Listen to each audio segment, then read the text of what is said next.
రాసి పేజీలు రాసి అరే ఇది సరిపోదు అని చెప్పి చింపేస్తూ వచ్చాడంట.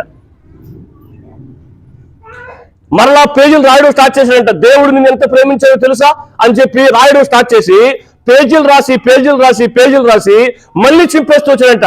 ఎందుకు తెలుసా? దేవుడు మనిషిని ఎంత ప్రేమించాడో ఆయన ఆ పేజీల్లో కంప్లీట్ చేయలేకపోతున్నాడు, పూర్తిగా రాయలేకపోతున్నాడు, పూర్తిగా చెప్పలేకపోతున్నాడు. అందుకని చింపేస్తూ వచ్చాడట.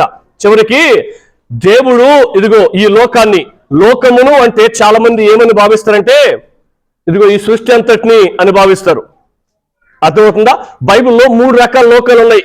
ఆదికాండం 1వ అధ్యాయంలో ఒక లోకం ఉంది. ఏ లోకం? వాతావరణము అనే లోకం, అట్మాస్ఫియర్, సృష్టి అంటాం. దేవుడు లోకమును సృష్టించాడు, భూమిని ఆకాశాన్ని సృష్టించాడు. అందుకని ఆయన్ని సృష్టికర్త అంటాం. ఆ లోకం. తర్వాత యోహాను సువార్త 3వ అధ్యాయం 16వ వచనంలో ఒక లోకం ఉంది. ఏ లోకం? దేవుడు లోకమును ఎంతో ప్రేమించాడంటే చెట్లని, పుట్లని, రాళ్ళని, రప్పల్ని, చేపల్ని, పావుల్ని, కప్పల్ని ప్రేమించేదని కాదర్థం. అది హ్యూమన్ వరల్డ్, మానవ లోకం. దేవుడు లోకమును ఎంతో ప్రేమించాడు అంటే అర్థం ఏంటంటే ఆయన మానవ లోకాన్ని ఎంతో ప్రేమించాడు అని అర్థం. 3వ లోకం ఉంది. యోహాను రాసిన మొదటి పత్రిక మనం ఈ లోకములో ఉన్న వాటినైనను మీరు ప్రేమించకూడి అని ఉంటది. అవునా? ఈ లోకములో ఉన్నదంతా శరీరాశ, నేత్రాశ, జీవపుటంబం. అవి తండ్రి వల్ల కలిగినవి కాదు, కాబట్టి మీరు ఆ లోకాన్ని ప్రేమించొద్దు అంటారు. అందుకని చాలా మంది ఈ సృష్టిని ప్రేమించరు. సార్ ఆ సూర్యుడు ఉండేది నీకోసం, ఆరాధించొద్దు కానీ ప్రేమించండి. ఈ చేపలు ఉండేది నీకోసం, ఈ ఫలాలు ఉండేది నీకోసం, ఈ భూమి ఉండేది నీకోసం, ప్రేమించండి, ఆరాధించొద్దు. ఈ శరీరాన్ని ద్వేషిస్తారు, అందుకని ఈ శరీరాన్ని పట్టించుకోరు. ఈ శరీరాన్ని ఇచ్చింది ఎవరు మీకు? దేవుడే. నీలో ఉన్న ఆత్మ వర్ధిల్లాలి అంటే, నీలో ఉన్న ఆత్మ ఫలించాలి అంటే దేవుడిచ్చిన శరీరం ఆరోగ్యవంతంగా ఉన్నప్పుడే ఆ శరీరం మన ఆత్మ ఫలించడానికి సహకరిస్తుంది. ఒక సింపుల్ ఎగ్జాంపుల్ చెప్పిన, మనము మన శరీరాన్ని పట్టించుకోకుండా, సకాలానికి ఆహారం పెట్టకుండా, నీట్గా ఉంచుకోకుండా, సమయానికి చాలినంత నిద్రపోకుండా ఉన్నామనుకోండి, కొంతకాలానికి ఏమైపోద్ది? శరీరం బలహీన పడిపోద్ది. ఇదిగో ఈ 3 రోజులు శరీరం బలహీన పడిపోయిన తర్వాత ఇలాగే కూర్చోగలవు? నువ్వు కూర్చోలేవు. ఎందుకని?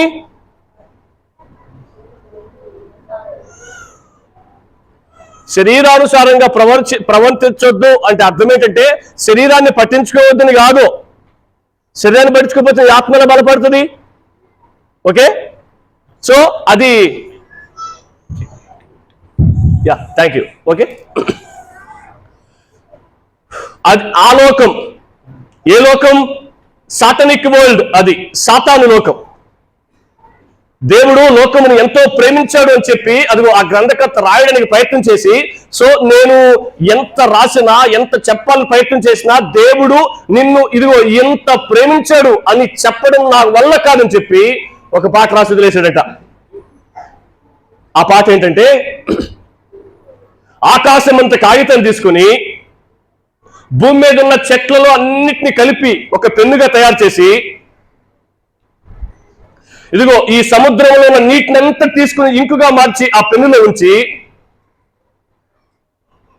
అర్థమవుతుందా? నేను రాయడం ప్రారంభిస్తే యేసుక్రీస్తు దేవుడు నిన్ను ఇంత ప్రేమించాడు అని చెప్పడం ప్రారంభిస్తే ఒక్క శాతం కూడా నేను రాయలేను అన్నాడు.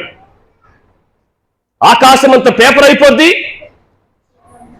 ఇదిగో ఇంత పెద్ద పెన్ను అయినా చెట్లలో ఉన్న ఈ చెట్లన్నిటిని కలిపి ఎంత పెద్ద పెన్నుగా తయారు చేశానో అంత పెద్ద పెన్ను అయిపోద్ది, దాంట్లో ఉన్న ఇంక్ అయిపోద్ది అన్నాడట. కానీ దేవుడు నేను ఎంత ప్రేమించాడు అని చెప్పడంలో 1% కూడా ముగించలేను అని చెప్పాడంట. హల్లెలూయా.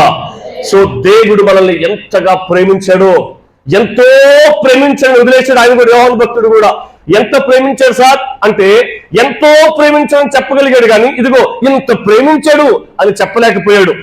మనం కూడా చాలాసార్లు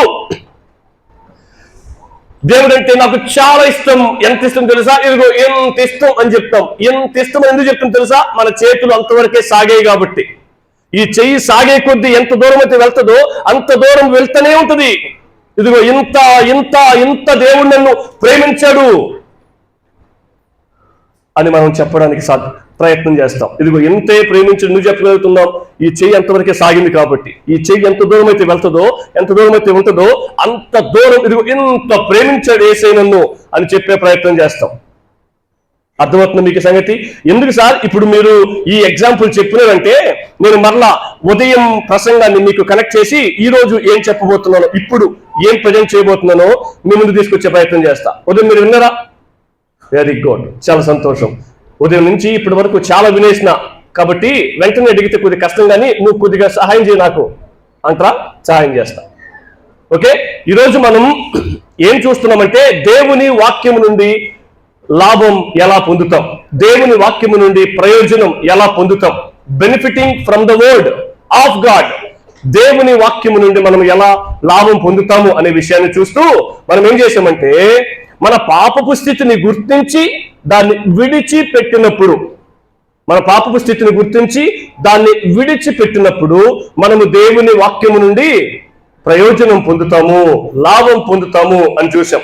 సో నేను పాపాన్ని విడిచిపెట్టాలంటే వెంటనే సాధ్యం కాదు కాబట్టి మొదట నేను చేయాల్సిన పని ఏంటంటే నా పాపపు స్థితిని గుర్తించాలి, తర్వాత దుఃఖించాలి, తర్వాత ఒప్పుకోవాలి, తర్వాత ద్వేషించాలి, చివరిగా విడిచిపెట్టాలి. Okay, right.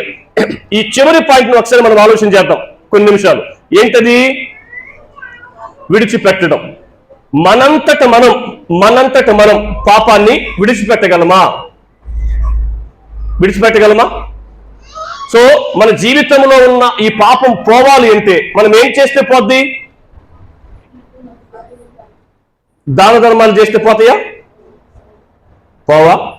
పోవు. మరి చేస్తున్నారు కదా. పుణ్యకార్యాలు చేస్తే పోతాయా? పోవు అని మీరు అంటున్నారు, నేను అన్నట్లే. మీరు పోవన్నారు కాబట్టి నేను కూడా పోవని అంటున్నా ప్రస్తుతానికి. ఓకే, పుణ్యస్థానాలు చేస్తే పోతాయా? పోవు. యజ్ఞయాగాదులు చేస్తే పోతాయా? పోవు. జంతువులను పక్షులను బలిస్తే పోతాయా? చివరికి కన్న బిడ్డల్ని బలిస్తే పోతాయా? పోవు. మరి ఏం చేస్తే పోతుంది? సో పాపం అనేది మనకు చాలా పెద్ద సమస్య. ఎంత పెద్ద సమస్య అంటే, ఏ దేవుడైతే మనల్ని ఇంతగా ప్రేమించాడో ఆ దేవుడి నుంచి పూర్తిగా శాశ్వతంగా దూరం చేసేసిన సమస్య. ఆ దేవుడు మన జీవితంలో లేకపోవడాన్ని బట్టి ఇదిగో మనకి ఇన్ని తిప్పలు వచ్చినాయి, ఇన్ని ఇబ్బందులు వచ్చినాయి, అన్ని సమస్యలు, అన్ని మనశ్శాంతి స్థితులు మన ఎత్తి మీద మన జీవితం నుంచి పడిపోయినాయి. కాబట్టి ఇవన్నీ మన నుంచి బయటికి పోవాలి అంటే ఏ దేవుడి నుంచి అయితే మనం దూరం అయిపోయామో ఆ దేవునికి దగ్గర కావాలి. ఆ దేవునికి దగ్గర కావాలి అంటే ముందేం పోవాలి? పాపం పోవాలి. ఎందుకంటే ఆయన పరిశుద్ధుడు కాబట్టి, ఆయన నీతిమంతుడు కాబట్టి ఖచ్చితంగా పాపములో ఉన్న వ్యక్తిని దగ్గరకు తీసుకోడు. పాపము లేని వ్యక్తినే ఆయనతో ఉండేటట్లు చేసుకుంటాడు. కాబట్టి దేవుడికి మనం దగ్గర అవ్వాలి అంటే ఏం చేయాలి? పాపముల నుంచి బయటికి రావాలి. ఏం చేస్తే రాగలం?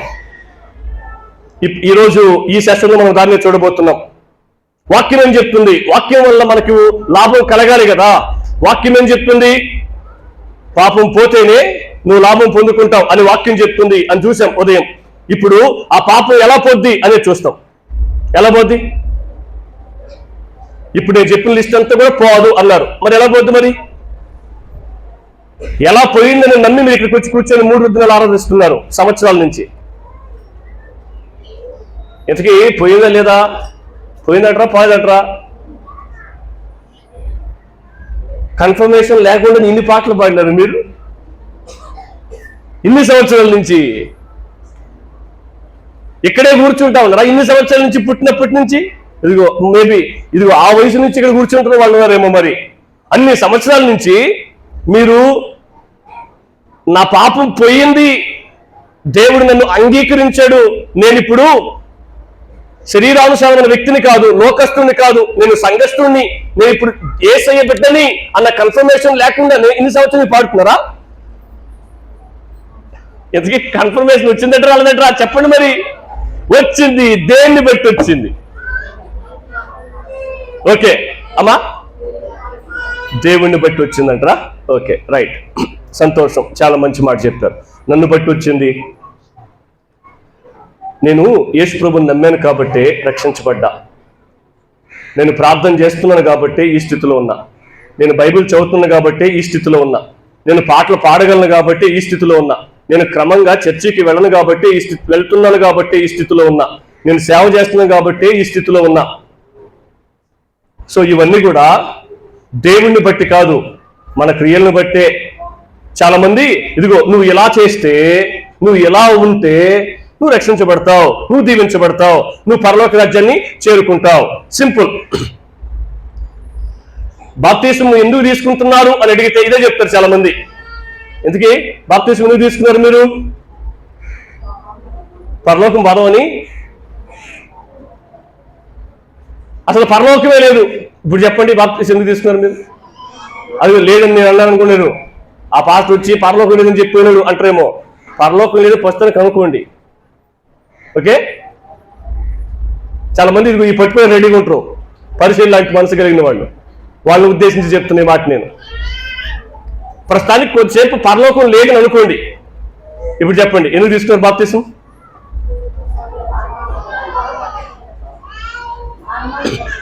ఏంటి? ఓకే,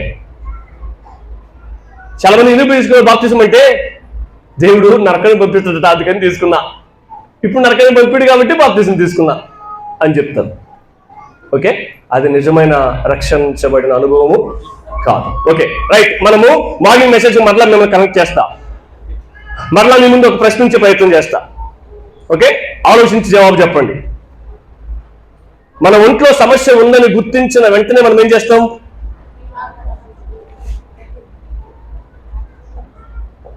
మన ఒంట్లో ఇంతకు ముందులా మన శరీరం లేదు, మన శరీరం ఏదో సమస్య ఉన్నట్టు తెలుస్తుంది, ఏదో ప్రాబ్లం ఉందని అర్థమవుతుంది. అలా అర్థమైనప్పుడు వెంటనే మనం ఏం చేస్తాం? రాయి తీసుకుని ఎత్తి కొట్టుకుంటామా? మీరు అట్లా అంటున్నారేమో అనిపిస్తుంది నాకు. రాయి తీసుకుని ఎత్తి కొట్టుకుంటే లాభం?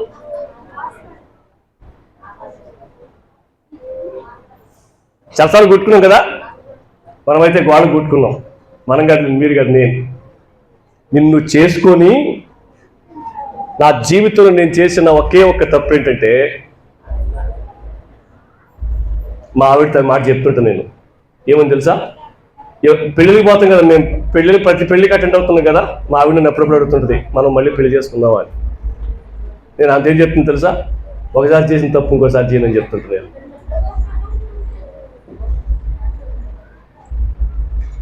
చెప్పండి, ఒంట్లో సమస్య ఉందని తెలిసిన వెంటనే, తెలుసుకున్న వెంటనే, గుర్తించిన వెంటనే మనం ఇమ్మీడియట్ గా మనం చేసే పని ఏంటి? హాస్పిటల్కి వెళ్తామా? ఏం చేస్తాం వెళ్ళి? చూసావా, మరలా నేను ప్రశ్న అడుగుతున్నంటే నువ్వు జవాబు సరిగా చెప్పట్లే. మన ఒంట్లో సమస్య ఉందని గుర్తించిన వెంటనే మనం ఏం చేస్తాం? ఏ సార్, దేని వల్ల వచ్చిందని కనుక్కుంటాం. మనం కనుక్కోగలమా? కనుక్కోకనే కదా ఎవరి దగ్గరకు వెళ్ళగలుగుతున్నాం. ఇప్పుడు మన సమస్య ఏంటి? ఇందాక మనం ఏమన్నాం? పాపం పరిగణించబడ్డానికి మనం ఏం చేయగలమంటే, మనం చేయడానికి ఏం లే అన్నారు మీరే. చాలా మంది మనం చేయగలం అని చెప్తున్నారు. ఇది చేస్తే నీ పాపం పోద్ది, ఇలా ఉంటే నీ పాపం పోద్ది. అర్థమవుతుందా? పాపపు స్పృహ అన్ని మతాలకు సంబంధించిన వారికి ఉంది. ఒక్క దేవుడు లేడు అని చెప్పే నాస్తికులు తప్ప పాపపు స్పృహ అంటే నేను తప్పు చేశాను, ఇదిగో ఈ తప్పు పరిహరించబడాలి కాబట్టి ఇదిగో ఇది చేయాలి అని ఆ మత గ్రంథాలు చెప్తున్నాయి. అందుకనే వాళ్ళు ఆ పనులు చేస్తున్నారు. కానీ మనం ఏం నమ్ముతున్నాం? వాళ్ళలాగే ఇదిగో ఇది చేస్తే పోద్ది అనే బోధలు కూడా సమాజంలో ఉన్నాయి. పాపం పరిహరించబడడం కోసం మనం చేయగలిగిందంటూ ఏమీ లేదు. చేయగలమా? ఏమన్నా ప్రార్థన చేస్తే పాపం పోద్దా? పాట పాడితే పాపం పోద్దా? సంఘానికి వచ్చేస్తే పాపం పోద్దా? వాక్యాన్ని ప్రతిరోజు చదివేస్తే పాపం పోద్దా? సేవ చేసేస్తే పాపం పోద్దా?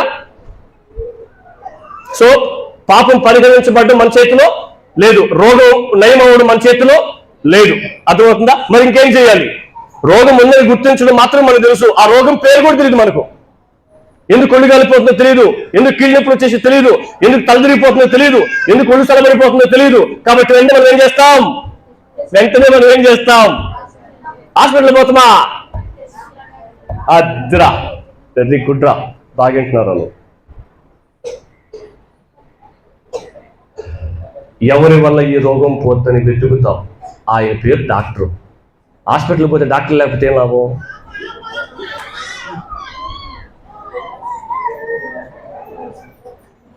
పాస్టర్ గారు లేకుండా కూర్చునే లాభం?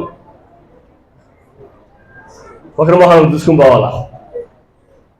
అర్థమైంది మీకు? సో మనం ఫస్ట్ మనకు ఒంట్లో రోగ నిర్ధారణ జరిగిన వెంటనే ఈ రోగం ఎవరి వల్ల పోద్ది, ఎవరిని కన్సల్ట్ అయితే, ఎవరిని ఆశ్రయిస్తే, ఎవరిపై ఆధారపడితే, ఎవరికి పోయి చెప్పుకుంటే, అయ్యా నువ్వే మాకు దిక్కు, చనిపోయే పరిస్థితులు వచ్చేసినాయి, చచ్చిపోతున్నామో, నువ్వే మాకు దిక్కు, నన్ను బతికించయ్యా అని నేను ఎవరి మీద ఆధారపడాలి, ఎవరికి చెప్పాలి అని చెప్పి ఇంట్లోనే ఎంక్వైరీ చేస్తాం. అర్థమవుతుందా? అప్పుడు మనకు చాలా పేర్లు తారసపడతాయి. ఇదిగో ఈయన వల్ల నీ రోగం నయమవుతుంది, ఈయన వల్ల నీ రోగం నయమవుతుంది, ఈయన దగ్గరికి వెళ్తే నీ రోగం పోద్ది అని చాలా మంది పేర్లు చెప్తారు మనకు. మనం ఏం చేస్తాం? వీళ్ళల్లో ఎవరి వల్ల నా రోగం పోద్దని చెప్పి ముందు మనం నమ్మి ఆయనపై ఆధారపడతాం, ఆయన చెప్పుకునే ప్రయత్నం చేస్తాం. సేమ్ అదే సందర్భాన్ని ఒకసారి మీ మైండ్లో ఉంచుకొని దేవుని వాక్యం దగ్గర రండి. మనకున్న అత్యంత ప్రాముఖ్యమైన సమస్య ఆరోగ్య సమస్య కాదు, మనకున్న అత్యంత ప్రాముఖ్యమైన సమస్య ఆర్థిక సమస్య కాదు, మనకున్న అత్యంత ప్రాముఖ్యమైన సమస్య అంతస్తులు ఆస్తుల సమస్య కాదు, మనకున్న ప్రాముఖ్యమైన సమస్య చదువు రాకపోవడం కాదు, ఉద్యోగం రాకపోవడం కాదు, వివాహం కాకపోవడం కాదు, పిల్లలు పుట్టకపోవడం కాదు, ఇల్లు కట్టకపోవడం కాదు. మనకున్న అత్యంత ప్రాముఖ్యమైన ప్రాథమిక సమస్య ఏంటంటే పాపము నుంచి బయటపడడం. ఇల్లు కట్టుకుంటే ప్రభు దగ్గరికి వెళ్ళవు, పెళ్లి చేసుకుంటే ప్రభు దగ్గరికి వెళ్ళవు, పిల్లలు పుడితే ప్రభు దగ్గరికి వెళ్ళవు, ఉద్యోగం సంపాదిస్తే ప్రభు దగ్గరికి వెళ్ళవు, ఆస్తులు అంతస్తులు పేరు ప్రఖ్యాతులు సంపాదిస్తే ప్రభు దగ్గరికి వెళ్ళవు. నీలో ఉన్న పాపం పరిహరించబడితే, నీలో ఉన్న పాపం బయటకు వెళ్తే నువ్వు ప్రభుని అనగా దేవుణ్ణి చేరుకునే అవకాశం, ధన్యత, భాగ్యం నీకు దొరుకుతుంది. సో ఇప్పుడు మన సమస్య ఏం తెలుసా? ఈ పాపం ఎలా పోతుంది? ఏ భేదం లేదు, అందరూ పాపము చేసి దేవుడు అనుగ్రహించే మహిమను పొందలేకపోతా ఉన్నారు. దేవుడిచ్చే అనేకమైన దీవెనలను మానవుడు పోగొట్టుకోవడానికి ఒకే ఒక్క కారణం ఏంటంటే ఆ మానవుడు చేసిన పాపం. ఈ పాపం పరిహరించుకోవడం కోసం చాలా మంది రకరకాల ప్రయత్నాలు చేశారు. వాటన్నిటి గురించి మనం ఇప్పుడు ఆలోచన చేయడం. ప్రారంభంలో 4 ముక్కలు బుల్లెట్ పాయింట్స్ గా మీకు చెప్పాను. వాటిని మనం దృష్టిలో పెట్టుకుంటే సంవత్సరాల నుంచి చాలా మంది తల్లులు ఇక్కడ ఉన్నారు, వాళ్ళు కూడా చాలా ప్రయత్నాలు చేస్తుండొచ్చు. వాటి వల్ల ఏ లాభం లేదని వాళ్ళు డిసైడ్ చేసి వాళ్ళు ఇప్పుడు ఎవరి దగ్గరికి వస్తున్నారు తెలుసా? యేసు క్రీస్తు అనే దేవుడి దగ్గరికి వస్తున్నారు. అయ్యా ఇదిగో నిన్ను నమ్ముకుంటున్నా, నీ వల్ల నా పాపం పరిహరించబడుతుంది. ఒక అక్కని అడిగాను నేను, అక్క ఎందుకు నమ్ముకున్నావు యేసు ప్రభుని అంటే, ఒకప్పుడు నాకు కడుపులో గడ్డుందయ్యా, పాస్టర్ గారు వచ్చి నేను నీకు ప్రార్థన చేస్తాను, నువ్వు యేసు ప్రభుని నమ్ముకో, నీ కడుపులో గడ్డపోద్ది అని చెప్పాడు. యేసు ప్రభు దగ్గరికి వచ్చాను. యేసయ్యా నేను అనేక మంది డాక్టర్ల చుట్టూ తిరిగాను, అనేక మంది పైన ఆధారపడ్డాను, ఉన్న డబ్బులన్నీ ఖర్చు పెట్టేశాను, ఇంక నాకు వేరే దారి లేదు, ఇంక నాకు వేరే దిక్కు లేదు, ఇదిగో నువ్వన్నా బాగు చేస్తావని నీ కాడికి వచ్చి నీపై ఆధారపడుతున్నా, నన్ను స్వస్థపరిస్తే నా కడుపులో ఉన్న గడ్డ మాయమైపోతే నేను జీవితాంతం నిన్ను నమ్మేసుకుంటా అని చెప్పి నేను తీర్మానం తీసుకున్నాను. వెంటనే నా కడుపులో ఉన్న గడ్డ మాయమైపోయింది, యేసు ప్రభువే నిజమైన దేవుడని నమ్మేసుకున్నా అని చెప్పింది. ఇప్పుడు ఆ యేసు ప్రభుని ఎలా గుర్తించింది అక్క? గడ్డ పోగొట్టే దేవుడు, అదలే స్వస్థపరిచే దేవుడు. ప్రాముఖ్యమైన సమస్య గడ్డ పోవడమా పాపం పోవడమా? పాపం పోవడం. ఏమని గుర్తించి యేసు ప్రభు దగ్గరికి రావాలి? ఒకవేళ ఆ అక్క గడ్డ పోగొట్టిన దేవుడిని నమ్మి యేసు ప్రభు దగ్గరికి వచ్చింది అనుకోండి, యేసుక్రీస్తు నమ్మింది అనుకోండి, ఆమెకు బైబిల్తో 1% కూడా సంబంధం ఉండదు. ఎందుకు తెలుసా? ఆమెకు కావాల్సిందంతా రోగం నయమవడం. ఇప్పుడు యేసు ప్రభు గురించి చెప్పమ్మా అని అన్నాం అనుకో, ఏం చెప్తుంది తెలుసా? నీ రోగం కూడా పోగొట్టాడు, నా రోగం పోగొట్టాడు అని చెప్తుంది. అర్థమవుతుందా? నువ్వు కూడా యేసు ప్రభువుని నమ్ముకున్నావు అనుకోండి, నాలాగే నిన్ను దేవుడు స్వస్థపరుస్తాడు, నిన్ను కూడా స్వస్థపరుస్తాడు, నిన్ను కూడా స్వస్థపరుస్తాడు అని చెప్తుంది. అందుకనే దేవుడి దగ్గరికి చాలా మంది అవసరాలు తీర్చుకోవడం కోసం వస్తారు. ఆమెకు ఆరోగ్యం వచ్చింది, ఇంకొక అక్కకి దేవుడు ఆ డబ్బులు ఇచ్చాడు అనుకున్నాం అనుకోండి, అందుకని దేవుడు నువ్వు పనికి పోకపోయినా నీ అకౌంట్లో డబ్బులు వేస్తాడు అని చెప్తున్నారు చాలా మంది. ఎంత సులువైన విషయం! డబ్బులు ఇచ్చే దేవుడు. నాకు ఇల్లు లేదు, యేసు ప్రభువుని నమ్ముకున్నా, ఇల్లు వచ్చేసింది, ఇల్లు కట్టించే దేవుడు. ఎన్ని సంబంధాలు చూసినా పెళ్ళి అవ్వలేదు, యేసు ప్రభువుని నమ్ముకున్నా పెళ్లి అయిపోయింది, పెళ్లి చేసే దేవుడు. ఎంతమంది చుట్టూ తిరిగాను, పిల్లలు పుట్టలేదు, యేసు ప్రభు దగ్గరికి వచ్చినా పిల్లలు కలిగారు, పిల్లలు ఇచ్చే దేవుడు. నీకు కూడా పిల్లలు ఇస్తారు యేసు ప్రభువుని నమ్ముకుంటే. నీకు ఇచ్చినట్టుగా వాళ్ళకి ఇవ్వాలని రూల్ ఉందా? మన గ్రామంలో కానీ మన చుట్టుపక్కల గ్రామాల్లో కానీ పిల్లలు లేని దంపతులు లేరా? యేసు ప్రభువుని నమ్ముకున్నప్పుడు కూడా పిల్లలు లేని వాళ్ళు బైబిల్లో లేరా? మరి వాళ్ళ సంగతి ఏంటి? మరి వాళ్ళు యేసు ప్రభువుని నమ్ముకోలేదా? మరి యాజక ధర్మాన్ని నిర్వర్తిస్తున్నారు డైరెక్ట్ గా. జకరియా ఎలిజబెత్ అనే కుటుంబం, వాళ్ళకి ముసలి వయసు వచ్చేంత వరకు పిల్లలు లేరు. మరి వాళ్ళు దేవుని సేవ చేస్తున్నట్లు కాదా? సమస్య ఏం తెలుసా? ఇలా కలిపి సువార్తను కలిపి చెరిపి చాలా మంది ఏం చేశారంటే అవసరాలు తీర్చే దేవుణ్ణి పరిచయం చేసి దేవుని దగ్గర తీసుకొచ్చారు చాలా మంది. ఇదిగో నీ అవసరం మీద దీన్ని తీరుస్తాడు, నీ అవసరం మీద దీన్ని తీరుస్తాడు, కాబట్టి నువ్వు యేసు ప్రభు దగ్గరికి రా అని చెప్పి వాళ్ళు యేసు ప్రభు దగ్గర నడిపించడం స్టార్ట్ చేశారు. నడిపించడం స్టార్ట్ చేసిన తర్వాత పాస్టర్ గారు ఏం చేస్తాడు? సువార్త చెప్పడం స్టార్ట్ చేస్తాడు, యేసుక్రీస్తు గురించి పరిచయం చేయడం స్టార్ట్ చేస్తారు. సార్ మాకు అన్ని వద్దు, మా ఆరోగ్యం ఎట్లా చెప్పు, మా రోగం ఎట్లా వద్దు చెప్పు, సార్ మాకు అన్ని వద్దు, దేవుడు మాకు డబ్బులు ఇస్తాడు చెప్పు, సార్ మాకు అన్ని వద్దు, దేవుడు మాకు ఇల్లు ఎప్పుడు గడిస్తాడు చెప్పు. వాళ్ళు మాకు ఇల్లు గడిస్తాడని చెప్పారు కాబట్టి మేము వచ్చినాం, ఇల్లు ఎప్పుడు గడిస్తాడు చెప్పు, మాకు మిగతా సంగతులు వద్దు, నీ పాపం పోవాలా మాకు అనవసరం, చర్చికి రావాలి కంటిన్యూగా మాకు అనవసరం, ప్రార్థన చేసుకోవాలి మాకు అనవసరం, ఒకవేళ ప్రార్థన చేసుకోవాలంటే ఇల్లు ఎప్పుడు గడిస్తావు చెప్పు అని చెప్పి ప్రార్థన చేస్తా అంటది. నువ్వు వాళ్ళు చెప్పు, నా పని ఇప్పుడు చేస్తాడు చెప్పు అంటది. ఎందుకు? నీ పని చేస్తాడని చెప్పే తీసుకొచ్చాం మనం ఇక్కడికి. అర్థమవుతుందా? మనుషుల యొక్క అవసరాలను గుర్తించి చాలా మంది సువార్తను కలిపి చెరిపేశారు. నీ అవసరాలు తీర్చే దేవుడిని గుర్తు చేశారు కాబట్టి వాళ్ళు అవసరాలు తీర్చే దేవుడిని నమ్మి చర్చకొచ్చి కూర్చుంటున్నారు. వాళ్ళకి ఏమాత్రం సువార్త అందలేదు. సువార్త అంటే ఏంటి? యేసుక్రీస్తుని గురించిన విషయాలు చెప్పడం. అర్థమవుతుందా? నీకు అత్యంత అవసరమైనది ఏంటో తెలుసా? నీ పాపం పరిహరించబడ్డం. నీ పాపం ఎలా పరిహరించబడుతుందో తెలుసా? యేసుక్రీస్తునందు విశ్వాసం ఉంచడం ద్వారా. ఎందుకు యేసుక్రీస్తునందు మాత్రమే విశ్వాసం ఉంచాలి? ఈరోజు మనం చూస్తాం వాక్యము నుండి.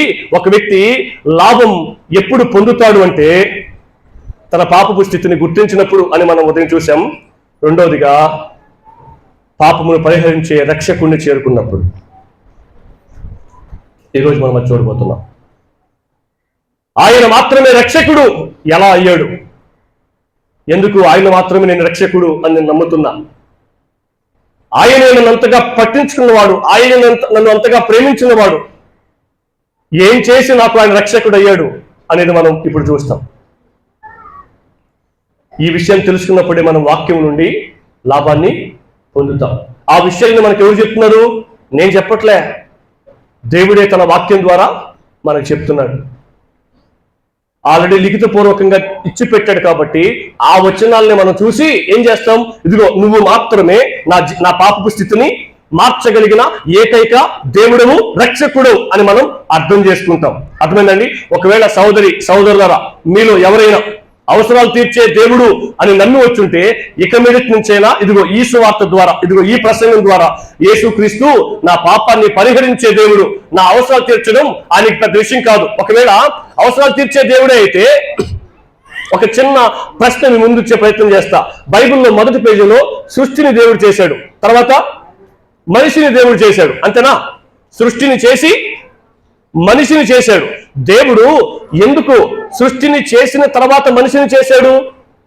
మనిషిని చేసి సృష్టిని చేయలేడా దేవుడు? చేయగలడు, ఆయన ఏమైనా చేయగలడు. మరి ఎందుకు దేవుడు సృష్టిని చేసి మనిషిని చేశాడు? ఏమంటారు? ఎందుకని దేవుడు సృష్టిని చేసి మనిషిని చేయవలసి వచ్చింది? ఎందుకు చేశాడు? ఏమై ఉండొచ్చు? మేబీ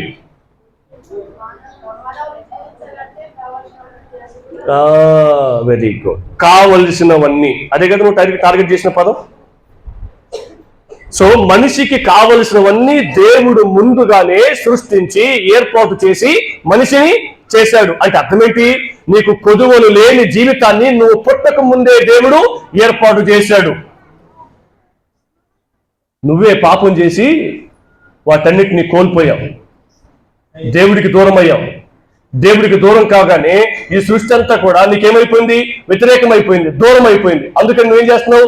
కొదువుల్లోనికి వెళ్ళిపోయావు, కన్నీటిలోనికి వెళ్ళిపోయావు, చెమట చిందించి పని చేసి సంపాదించుకునే స్థితిలోకి వెళ్ళిపోయావు. ఇవన్నీ ఎందుకు జరిగాయి? పాపం చేయడం ద్వారానే కదా, దేవుడి నుంచి దూరం అవడం ద్వారానే కదా. అవసరాలు తీర్చే దేవుడైతే నువ్వు పుట్టక ముందే దేవుడిని కావలసినవన్నీ పుట్టించి నిన్ను పుట్టించాడు. అంత గొప్ప ప్రేమ కలిగిన దేవుడు నీ జీవితంలో కుదురు ఉంటే చూస్తూ ఉండగలడా? నువ్వు రోగంతో బాధపడుతూ ఉంటే ఆయన సంతోషిస్తూ ఉంటాడా? నువ్వు కన్నీరు కారుస్తూ ఉంటే నిన్ను బట్టి సంతోషిస్తూ ఉంటాడా? అదే నువ్వు పుట్టక ముందే నీ కోసం ఈ భూమి మీదకి దిగొచ్చి తన సర్వస్వాన్ని పణంగా పెట్టి రక్షణ కార్యాన్ని ఏర్పాటు చేసిన దేవుడు. నువ్వు ఇదిగో ఈ తరంలో పుడతావు, యేసుక్రీస్తు విశ్వాసం ఉంచుతావు, ఈ సేవకుల సువార్త ద్వారా అని చెప్పి ముందుగానే రక్షణ ప్రణాళికను నీ కొరకు ఏర్పాటు చేసిన గొప్ప ప్రేమ కలిగిన దేవుడు ఆయన. నువ్వు కన్నీరు కారుస్తూ ఉంటే మౌనంగా ఉండిపోగలడా? నువ్వు దిగులు చెందుతుంటే మౌనంగా ఉండిపోగలడా? బాధపడుతుంటే మౌనంగా ఉండిపోగలడు కదా? ఉండిపోగలడా? ఇవన్నీ ఎందుకు జరుగుతాయి తెలుసా అండి? మనం దేవునికి దూరంగా ఉండడాన్ని బట్టి, మన పాపం మన జీవితంలో అలాగే ఉండిపోవడాన్ని బట్టి. అది బయటకు వెళ్ళినప్పుడే ఆయన మనలోనికి వస్తాడు, ఆయన మనతో నివాసం ఉంటాడు. హల్లెలూయా. ఇప్పుడు అది ఎలా పోతుంది అంటే దానికి సమాధానం కూడా ఆయనే చెప్పాలి. ఎవరైనా దేవుడే చెప్పాలి. మనం ఏం చేసి, మనం ఏ ప్రయత్నం చేసే పాపము బయటికి పోదు. కాబట్టి ఇదిగో నీలో ఉన్న ఈ పాపం ఎలా పోద్ది అని దేవుడే తెలియపరిచాడు. ఒక సేవకుడు ఏడబ్ల్యూ పింక్ అనే సేవకుడు ఈ మాట అన్నాడు. ఏమన్నాడంటే, మన మీద మనకు పూర్తిగా విరక్తి చెందేటట్లు చేస్తే తప్ప మనిషికి దేవుడి పట్ల ఆకాంక్ష పుట్టదు అన్నాడు. మన మీద మనకు పూర్తిగా విరక్తి వచ్చినప్పుడే మనం దేవుడికి పోవాలని ఆలోచన చేస్తాం. మన మీద మనకు పూర్తిగా విరక్తి రాకుండా మనము దేవుడికి వెళ్ళాలా, దేవుడిపై ఆధారపడాలా, దేవుడి అవసరం నాకుంది అని దేవుడిపై ఆధారపడేటట్లు మనం ప్రవర్తించలేం అన్నాడు. అందుకనే పరిశుద్ధాత్మ దేవుడు మనలోనికి వచ్చి మన అజ్ఞానాన్ని, మన డాంబికత్వాన్ని, మన పతనమైపోయిన జీవితాన్ని, మన దారిద్ర్యాన్ని గుర్తు చేసి దేవుడిలోని నిజమైన జీవితం, ధన్యకరమైన జీవితం, పరిపూర్ణమైన జీవితం, మచ్చలేని జీవితం ఉందని మనకు తెలియజేస్తాడంట. ఏం చేశాడు?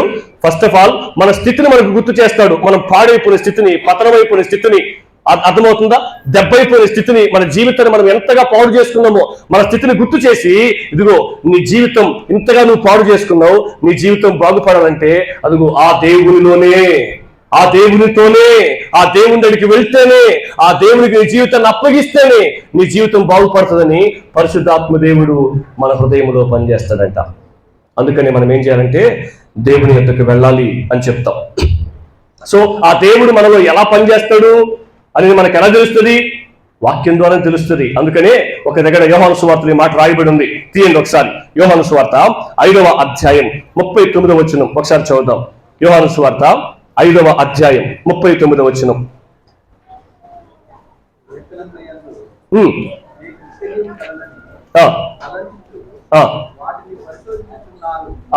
ఏంటంట? లేఖనముల యందు మీకు నిత్య జీవము కలదని తలంచుచు మీరేం చేస్తున్నారు?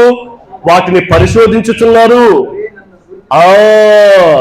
ఆ లేఖనాలే నన్ను గురించి సాక్ష్యం ఇచ్చుచున్నాయి అని యేసుక్రీస్తు ప్రభు ప్రస్తావించాడు. మనం ఏం చేస్తున్నామంట? నిత్య జీవమును పొందుకోవడానికి మనం దేవుని వాక్యాన్ని పరిశోధిస్తున్నప్పుడు, ఇదిగో మీకు నిత్య జీవము ఎలా వస్తుంది అంటే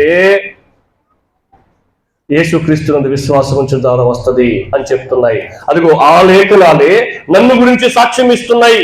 ఏమని? ఇదిగో వాక్యం మీకు ఏం చెప్తుందంటే, నా యందు విశ్వాసం ఉంచడం ద్వారా నీ పాపము పరిహరించబడుతుంది అని చెప్తుంది. ఇదిగో వాక్యం మనకి ఏం నేర్పిస్తుంది తెలుసా? వాక్యం ద్వారా మనము ఈ విషయంలో మనం లాభం పొందొచ్చు. ఏ విషయం తెలుసా? వాక్యం మనకి ఏం చెప్తుందంటే, అత్యున్నతుడైన దేవునికి మనకు అనంత దూరం ఏర్పడిపోయింది. ఏం చెప్తుంది వాక్యం?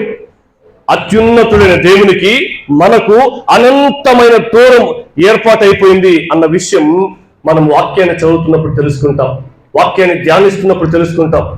అర్థమవుతుందా? వాక్యాన్ని వింటున్నప్పుడు తెలుసుకుంటాం. ఏమని తెలుసుకుంటాం? నాకు దేవునికి చెప్పలేనంత దూరం, ఎడబాటు, గ్యాప్ ఏర్పడిపోయింది. మరి ఇప్పుడు నేను ఆ సంబంధాన్ని దగ్గర చేయాలంటే, అర్థమవుతుందా? మనం చాలాసార్లు వంతెనలు దాటుతాం, బ్రిడ్జిల్ని దాటుతాం. బ్రిడ్జిలు తెలుసు కదా మీకు, యువతల ఒడ్డు నుంచి అవతల ఒడ్డుకు వెళ్ళడానికి కొన్ని బ్రిడ్జిలు ఉంటాయి, అవునా? యువతల నుంచి అవతలకి చేరుకోవడానికి మనం ప్రయత్నం చేస్తున్నాం. బ్రిడ్జే లేకపోయింది అనుకోండి, చేరుకునే ప్రయత్నం చేసినా, ఆ ఒడ్డు నిలబడుకుని ఆశించినా ఏమాత్రం అవతలకి చేరుకోలేం. చేరుకోవాలంటే ఏమి వేయబడి ఉండాలి? బ్రిడ్జి వేయబడి ఉండాలి, వంతెన వేయబడి ఉండాలి. ఆ వంతెన పేరే యేసుక్రీస్తు. హల్లెలూయా. అత్యున్నతుడైన దేవునికి అనంతంగా మనం దూరమైపోవడాన్ని బట్టి ఆ దేవుడే తన ప్రియకుమారుడు యేసుక్రీస్తు ప్రభుని మన మధ్యకు వారధిగా పంపించాడు, మధ్యవర్తిగా పంపించాడు. ఆయన ఏం చేశాడు తెలుసా? ఒకవైపు ఆయన చిత్తాన్ని జరిగిస్తూ, మరొక వైపు మన పాపపు స్థితిలో నుంచి మనల్ని విడిపించే ప్రయత్నం చేశాడు. ఇవి రెండు, తండ్రిని సంతోషపెట్టే కార్యక్రమం, మన పాపము నుంచి విడిపించే కార్యక్రమం, రెండు ఒకేసారి సిలువలో జరిగాయి. హల్లెలూయా. ఇప్పుడు మన పాపపు స్థితి ఎలా పోతుంది అంటే, యేసుక్రీస్తుని చేరుకోవడం ద్వారా, యేసుక్రీస్తునందు విశ్వాసము ఉంచడం ద్వారా మన పాపపు స్థితి పోతుంది. అందుకనే ఎఫెసీ పత్రిక 3వ అధ్యాయం 4వ వచనంలో సేమ్ ఇవే మాటలు మనం మరలా చదువుతాం. ఒకసారి చదువుతారా? ఎఫెసీ పత్రిక 3వ అధ్యాయం 4వ వచనం.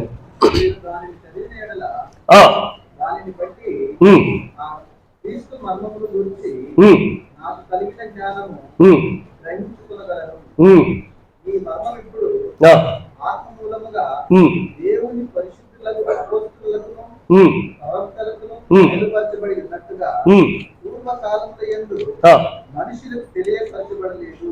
మనుషులకు తెలియపరచబడలేదు.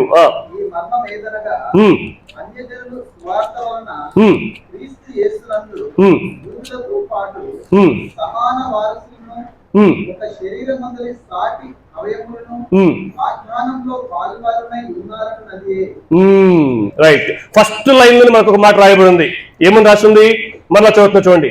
మీరు దానిని చదివిన ఎడల దానిని బట్టి ఆ క్రీస్తు మర్మమును తెలుసుకొనగలరు.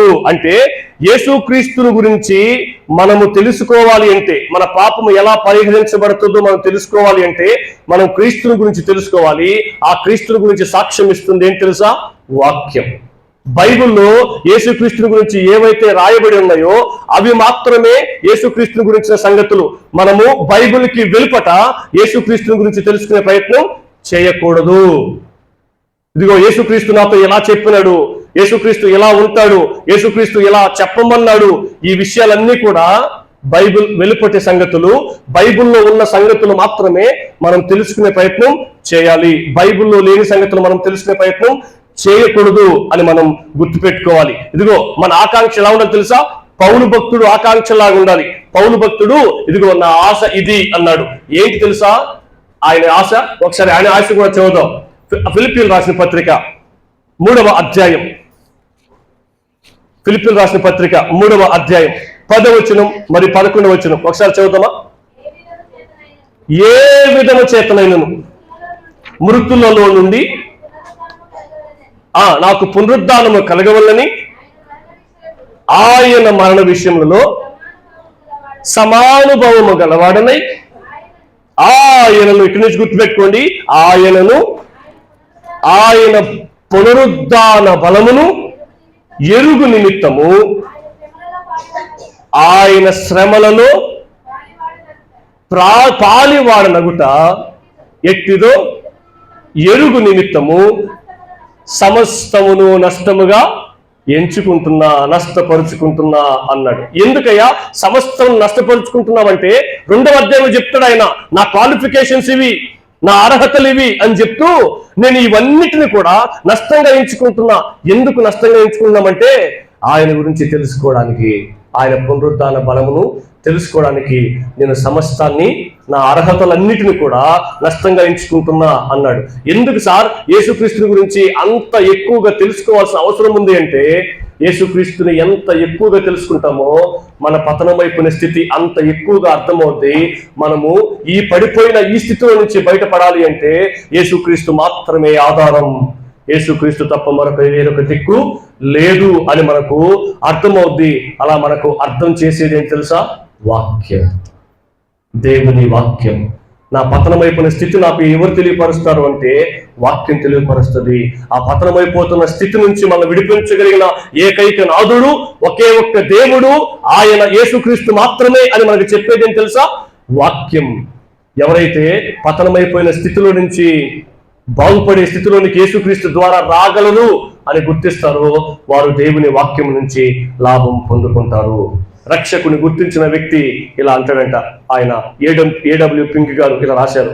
ఏమనంటే, రక్షకుని గుర్తించిన వ్యక్తి ఇలా అంటాడంట. ఏమనంటే, నేను యేసుని స్వరాన్ని విన్నాను, యేసే చాలని అన్నాను, యేసుని ముఖ దర్శనం పొందాను, నా ఆత్మ నిండుగా సేద తీరెను. ఈ 3 రోజులు మీరు ఒకే ఒక్క వాయిస్, ఒకే ఒక్క స్వరాన్ని వింటా ఉన్నారు, ఒకే ఒక్క వ్యక్తికి ప్రార్థన చేస్తున్నారు, ఒకే ఒక్క వ్యక్తిని ఆరాధిస్తున్నారు. ఆయన పేరు నజరేయుడైన యేసు. నువ్వు ప్రార్థిస్తున్న వ్యక్తి ఆయనే, నువ్వు ఆరాధిస్తున్న వ్యక్తి ఆయనే, నువ్వు ఎవరి గురించి అయితే ధ్యానిస్తున్నావో ఆ వ్యక్తి కూడా ఆయనే. ఆరాధిస్తున్న వ్యక్తి యేసుక్రీస్తు ప్రభు, ప్రార్థిస్తున్న వ్యక్తి యేసుక్రీస్తు ప్రభు. ఆయన గురించి తెలుసుకోవాలని 3 దినాలు నువ్వు సమయాన్ని కేటాయించావు. ఆయన ఎవరు తెలుసా? యేసుక్రీస్తు ప్రభు. ఎందుకు నేను అంతగా ప్రార్థించాలి? ఎందుకు నేను అంతగా ఆయన ఆరాధించాలి? ఎందుకు నేను అంతగా ఆయన వాక్యాన్ని, ఆయన గురించి తెలుసుకోవాలి అంటే నా స్థితిని మార్చిన వాడు ఆయన కాబట్టి. నన్ను ఎంత గొప్పగా బలపరిచాడో, నన్ను ఏ స్థితిలో నుంచి తీసి నిలబెట్టాడో, ఇప్పుడు నాకు ఏ స్థితిలో ఉంచబోతున్నాడో నేను ఆయన దాని గురించి నేను తెలుసుకోవాలి. తెలుసుకుంటున్న కొద్దీ నేను ఆయన ప్రేమించగలను, తెలుసుకుంటున్న కొద్దీ నేను ఆయనకు లోబడగలను, తెలుసుకుంటున్న కొద్దీ నేను మరీ ఎక్కువగా ఆయన ఆరాధించగలను, తెలుసుకుంటున్న కొద్దీ నేను ఎక్కువ సమయానికి గడపగలను, తెలుసుకుంటున్న కొద్దీ నేను ఆయన కోసం ఎదురు చూడగలను. కాబట్టి నేనేం చేయాలి తెలుసా? ఆయన గురించి తెలుసుకునే ప్రయత్నం నేను చేయాలి. సో మన పాపం నుంచి మనం ఎప్పుడు బయటపడతామంటే క్రీస్తు అవసరతను గుర్తించినప్పుడు. మొదటి విషయం అది. ఏం చేయాలి? మన పాపము నుంచి మనం ఎప్పుడు బయటపడతాం, విడిపించబడతాం. మన వల్ల అయితే సాధ్యం కాదని చూసాం. ఇప్పుడు ఎవరి వల్ల సాధ్యమవుతుంది అంటే పరమ వైద్యుడైన యేసుక్రీస్తు ద్వారా మాత్రమే సాధ్యమవుద్ది. అందుకనే ఆయనకు రక్షకుడు అనే పేరు పెట్టారు. ఎక్కడి నుంచి విడిపించిన రక్షకుడు? పాపముల నుంచి విడిపించిన రక్షకుడు. అందుకనే యేసుక్రీస్తుని గురించి మనం ధ్యానిస్తాం. యేసుక్రీస్తు నాకు చాలా అవసరం. ఎందుకు ఆయన మాత్రమే అంటే ఆయన జీవితం గురించి కొన్ని విషయాలు మనం గుర్తు చేసుకునే ప్రయత్నం చేద్దాం. ఆయన జన్మ ఎలాంటిది, ఎందుకు యేసుక్రీస్తు ప్రభు ఈ లోకానికి వచ్చాడు అంటే లోకా 19:10 మనం చూస్తాం. ఏమని చూస్తాం? నశించిన దానిని వెదకి. ఎందుకు వెదకాల్సిన అవసరం ఉంది? ఎందుకు వెతకాల్సిన అవసరం ఉంది? చల్లాచెదరైపోయాం. పాపం వల్ల ఏం చేసింది? చిన్నాభిన్నం చేసింది. పాపం ఏం చేసింది? పతనం అయిపోయేటట్లు చేసింది. పాపం ఏం చేసింది? గందరగోళం అయిపోయేటట్లు చేసింది. అందుకని యేసుక్రీస్తు ప్రభు ఈ లోకానికి వచ్చి ఏం చేశాడు తెలుసా? మనల్ని వెదికాడు. నశించిపోతున్న వ్యక్తిని వెదకి రక్షించడం కోసం యేసుక్రీస్తు ఈ లోకంలో జన్మించడం జరిగింది. మన అవసరాలు తీర్చడం కోసం కాదు జన్మించింది, మన రోగాన్ని నయం చేయడం కోసం కాదు జన్మించింది, మనకు డబ్బులు ఇవ్వడం కోసం కాదు దేవుడు జన్మించింది, మనకు కంఫర్టబుల్ సౌకర్యవంతమైన జీవితాన్ని ఇవ్వడం కోసం కాదు దేవుడు జన్మించింది. పాపము నుంచి రక్షించడానికి, శాపము నుంచి రక్షించడానికి. ఏ దేవునితో అయితే మనం సంబంధాన్ని తెంచుకున్నామో అదే దేవునితో మరలా తిరిగి సంబంధాన్ని తిరిగి నిర్మించడం కోసం యేసుక్రీస్తు ప్రభు లోకానికి రావడం జరిగింది. ఈ వర్తమానం మనం ఎక్కడ వింటాం తెలుసా? క్రిస్మస్ రోజు వింటాం. ఎందుకు ఆయన కన్యక గర్భమును మాత్రమే జన్మించవలసి వచ్చిందంటే ఆయన మన పాపాన్ని విడిపించడానికి రక్షకుడికి లోకంకి రావాలి. మనం అనే పాపమును జన్మిస్తే ఆయన మనల్ని ఎలా రక్షించగలడు? రక్షించలేడు. కాబట్టి ఆయన జన్మలో కూడా పాపము ఉండకూడదు. పాపము లేని వాడు మాత్రమే పాపి అయిన వ్యక్తిని రక్షించగలడు. కాబట్టి ఆయన జన్మ అంత పవిత్రంగా ఉండాల్సి వచ్చింది. ఆయన ఈ భూమి మీద కన్యక గర్భాలు జన్మించాడు కాబట్టి దేవుడు అవ్వలేదు. దేవుడిగా ఉండే శరీరాన్ని ధరించి కన్యక గర్భాన ఆయన జన్మించాల్సి వచ్చింది. ఎందుకోసమయ్యా ఆయన భూమి మీదకి వచ్చాడు అంటే నా రక్షణ కోసం, నా రక్షణ కోసం. పతనమైపోతున్న ఈ జీవితాన్ని, పాడైపోయిన ఈ జీవితాన్ని, పడిపోయిన ఈ జీవితాన్ని, చీకటిమయమైపోయిన ఈ జీవితాన్ని, నరకానికి పాత్రులైపోయిన మా జీవితాన్ని రక్షించడం కోసం ఆయన ఈ లోకంలో పవిత్రునిగా, పరిశుద్ధునిగా జన్మించవలసి వచ్చింది. ఆయన నా కోసం జన్మించాడు అని తెలుసుకుంటే నేను రక్షించబడిపోతానా? రక్షించబడిపోను. ఆయన వచ్చిన కార్యం నెరవేర్చబడాలి కదా. ఆయన ఎందుకు వచ్చాడో నేను కొన్ని విషయాలు మీకు గుర్తు చేసే ప్రయత్నం చేస్తా. నశించిపోతున్న వ్యక్తిని వెతికి రక్షించడం కోసం వచ్చాడు అని మనం చూసాం. ఇప్పుడు ఆయన ఏం చేసి మనం రక్షించాడో మనం చూసే ప్రయత్నం చేద్దాం. ఏం చేశాడు తెలుసా? సమస్త మానవాళి పాప పరిహారార్థ నిమిత్తమై ఆయన తన ప్రాణాన్ని పణంగా పెట్టాడు. ఆయన తన ప్రాణాన్ని పణంగా పెట్టాడు. ఆ విషయాన్ని మనం ఇప్పుడు చూడడానికి ప్రయత్నం చేస్తాం. యేసుక్రీస్తు యొక్క జన్మ మన రక్షణ కోసం, రెండవది యేసుక్రీస్తు యొక్క మరణం మన రక్షణ కోసం. అర్థమవుతుందా? ఆయన ఎలా మరణించాడు అంటే లేఖనం చెప్తా ఉంది. యెషయా గ్రంథం 53:6 బట్టి చదవద్దు, నోట్ చేసుకునే ప్రయత్నం చేయండి. యెషయా గ్రంథం 53:6 బట్టి క్రీస్తు మన పాపాలని మోసాడు. ఏం చేశాడు? క్రీస్తు మన పాపాలని మోసాడు. గలతీ 3:13 బట్టి క్రీస్తు మన శాపాన్ని అనుభవించాడు. ఇదిగో, దేవుడు ఈ భూమి మీద ఏం చేసినా అది ఆయనను రుజువు చేసుకోవడం కోసం కాదు, మన కోసమే ఆయన చేశాడు. అర్థమవుతుంది మీకు ఈ మాట? దేవుడు ఈ భూమి మీద ఏం చేసినా మన కోసమే చేశాడు. ఆయన మన పాపాన్ని మోసాడు. యెషయా గ్రంథం 53:6 చెప్తుంది. గలతీ 3:13 బట్టి ఆయన మన శాపాన్ని మోసాడు, శాపాన్ని అనుభవించాడు అని చెప్తుంది. మత్తయి సువార్త 27:46 బట్టి ఆయన మన స్థానములో దేవుని వలన విడిచిపెట్టబడ్డాడు అని చెప్తుంది. యెషయా గ్రంథం 53:4-5 బట్టి క్రీస్తు మన పాపం నిమిత్తమై దేవుని ఉగ్రతను అనుభవించాడు అని చెప్తుంది. రోమా 5:6-8 చూస్తే క్రీస్తు మన స్థానంలో మరణించాడు అని చెప్తుంది. మన శాపాన్ని ఎందుకు మోసాడు తెలుసా? మన పాపాన్ని ఎందుకు మోసాడు తెలుసా? మన స్థానంలో దేవుని వల్ల ఎందుకు విడిచిపెట్టబడ్డాడు తెలుసా? మీరు గమనించారా? దేవునితో ఆయనకు రిలేషన్షిప్ 4వ మాటలు మనం చూస్తాం. మనం గుడ్ ఫ్రైడే అయ్యేటప్పుడు 7 మాటలు ధ్యానిస్తాం కదా. దాంట్లో 4వ మాట ఏంటి? నా దేవా, నా దేవా, నన్ను ఎందుకు చేయి విడిచిపెడితివి? చూసారా? అని బిగ్గరగా కేకవేశను అన్నమాట మనం చూస్తాం. అవునా? మనుషులు ఆయన్ని అవమానపరుస్తున్నప్పుడు ఆయనంత స్పందించలా, కొడుతున్నప్పుడు స్పందించలా, మొహాన ఉమ్ము వేస్తున్నప్పుడు స్పందించలా. అవునా? నువ్వు నిజంగా దేవుని కుమారుడివేనా? అయితే నిన్ను రక్షించుకో, మమ్మల్ని కూడా రక్షించు అని అపహాస్యం చేస్తున్నప్పుడు ఆయన రక్షించలా. ఆయన ఎత్తి మీద ముళ్ళ కిరీటం పెడుతున్నప్పుడు ఆయన స్పందించలా. ఆయన ఎప్పుడు స్పందించాడు తెలుసా? తండ్రి అయిన దేవునితో ఉన్న రిలేషన్షిప్ కట్ అయినప్పుడు వెంటనే ఆయన రియాక్ట్ అవ్వడం మనం చూస్తున్నాం. భర్త మాట్లాడకపోతే, భార్య మాట్లాడకపోతే, పిల్లలతో మాట్లాడకపోతే, అమ్మ నాన్న మాట్లాడకపోతే మనం ఫీల్ అవుతాం. కానీ దేవుడు మాట్లాడడం మానేస్తే ఎందుకు ఫీల్ అవ్వట్లేదు? ఆయన స్పందిస్తున్నాడు. నా దేవా, నా దేవా, నన్ను ఎందుకు చేయి విడిచిపెట్టావు? మీరు గమనిస్తున్నారా? ఆయన మన స్థానంలో దేవుని వలన విడిచిపెట్టబడ్డాడు. అంత మాత్రమే కాదు, ఆయన మన నిమిత్తం ఆయన ఏం చేశాడు తెలుసా? తన ప్రాణాన్ని అర్పించాడు. ఆయన మరణం మన రక్షణ కోసం. హల్లెలూయా! ఆయన జన్మ మన రక్షణ కోసం. ఆయన జన్మించి మరణిస్తే నేను రక్షించబడిపోతానా? కాదు. పాపం వలన వచ్చిన జీతము మరణం, దాన్ని జయించాలి కదా. ఆయన జయిస్తేనే ఆయన విశ్వాసం ఉంచిన మనం కూడా అదే మరణాన్ని జయించగలం. కాబట్టి ఆయన ఏం చేశాడు తెలుసా? మరణపు ముళ్ళును విడిచి మూడవ దినాన తిరిగి లేపబడ్డాడు. ఆయన పునరుద్ధానం, ఆయన జన్మ మనం చూసాం. ఆయన ఎందుకు జన్మించాడు అంటే మన రక్షణ కోసం. ఆయన మరణం మనం చూసాం. ఆయన ఎందుకు అటువంటి ఘోరమైన మరణాన్ని అనుభవించాడంటే మనందరి రక్షణ కోసం. అంత మాత్రమే కాదు, ఇప్పుడు మనం ఏం చూస్తున్నాం తెలుసా? ఆయన పునరుద్ధానం. ఎందుకు ఆయన మరణించి తిరిగి లేపబడ్డాడు అంటే ఆయన దేవుడిని రుజువుపరుచుకోవడం కోసమా? ఆయన దేవుడు రుజువుపరుచుకోవడం కోసం ఆయన భూమి మీదకి రావాల్సిన అవసరం లే. ఆయన దేవుడిని రుజువుపరుచుకోవడం కోసం ఆయన మరణించాల్సిన అవసరం లే. ఆ దేవుడు రుజువుపరచుకోవడం కోసం మరణించి 3వ దినాన తిరిగి లేపబడాల్సిన అవసరం లే. ఆయన దేవుడిని రుజువుపరుచుకోవాలి అనుకుంటే ఎలాగైనా రుజువుపరుచుకోగలడు. కానీ ఎందుకు జన్మించాడు, ఎందుకు ఈ లోకానికి వచ్చాడు, ఎందుకు మరణించాడు, ఎందుకు 3వ దినాన తిరిగి పునరుద్ధారుడై లేపబడ్డాడు అంటే మన రక్షణ కోసం.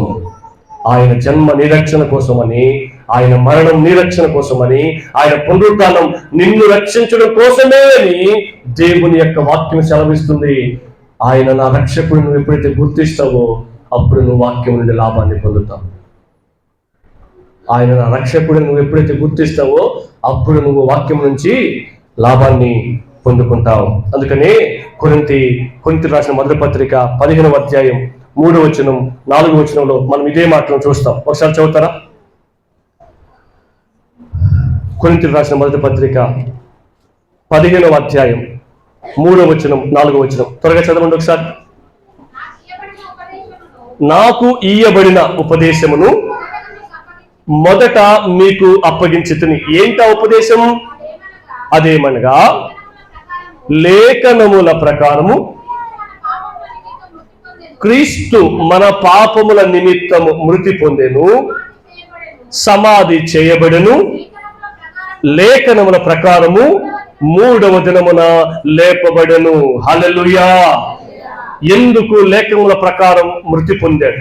ఎందుకు లేఖనముల ప్రకారం సమాధి చేయబడ్డాడు? ఎందుకు లేఖనముల ప్రకారం 3వ దినమున లేపబడ్డాడు అంటే ఎందుకంటారు? ఎందుకు లేఖనముల ప్రకారం మృతి చెందాడు? ఎందుకు లేఖనముల ప్రకారం సమాధి చేయబడ్డాడు? ఎందుకు లేఖనముల ప్రకారం 3వ దినం తిరిగి లేపబడ్డాడు? ఎందుకు? చదవండి మళ్ళీ. ఎందుకు మీరే చెప్పాలి. చూడండి. ఎందుకు మరణించాడు? ఎందుకు సమాధి చేయబడ్డాడు? ఎందుకు తిరిగి లేపబడ్డాడు? ఇంకా బాగా ఆలోచించండి. అక్కడే ఉందన్నమాట. నా పాపము నిమిత్తం, నా పాపము నిమిత్తం ఆయన మరణించవలసి వచ్చింది. నా పాపము నిమిత్తం సమాధి చేయబడవలసి వచ్చింది. నా పాపము నిమిత్తం 3వ దినాన తిరిగి లేపబడవలసి వచ్చింది. ఈ సంగతి తెలుసుకున్న వ్యక్తి ఆయన్ని ఆరాధించుకోవడం ఎలా ఉండగలడండి? ఈ సంగతి తెలుసుకున్న వ్యక్తి జీవితాన్ని ఆయనకు సమర్పించుకోకుండా ఎలా ఉండగలడండి?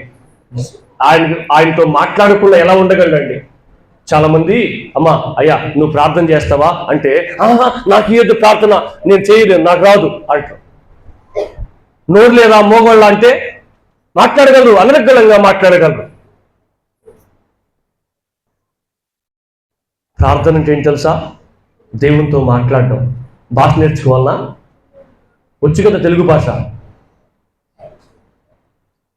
నువ్వు మాట్లాడకపోయినా నీ హృదయంతో, మాటలు రాని మోగ వ్యక్తిమైన నీ హృదయంతో దేవునితో నువ్వు మాట్లాడొచ్చు.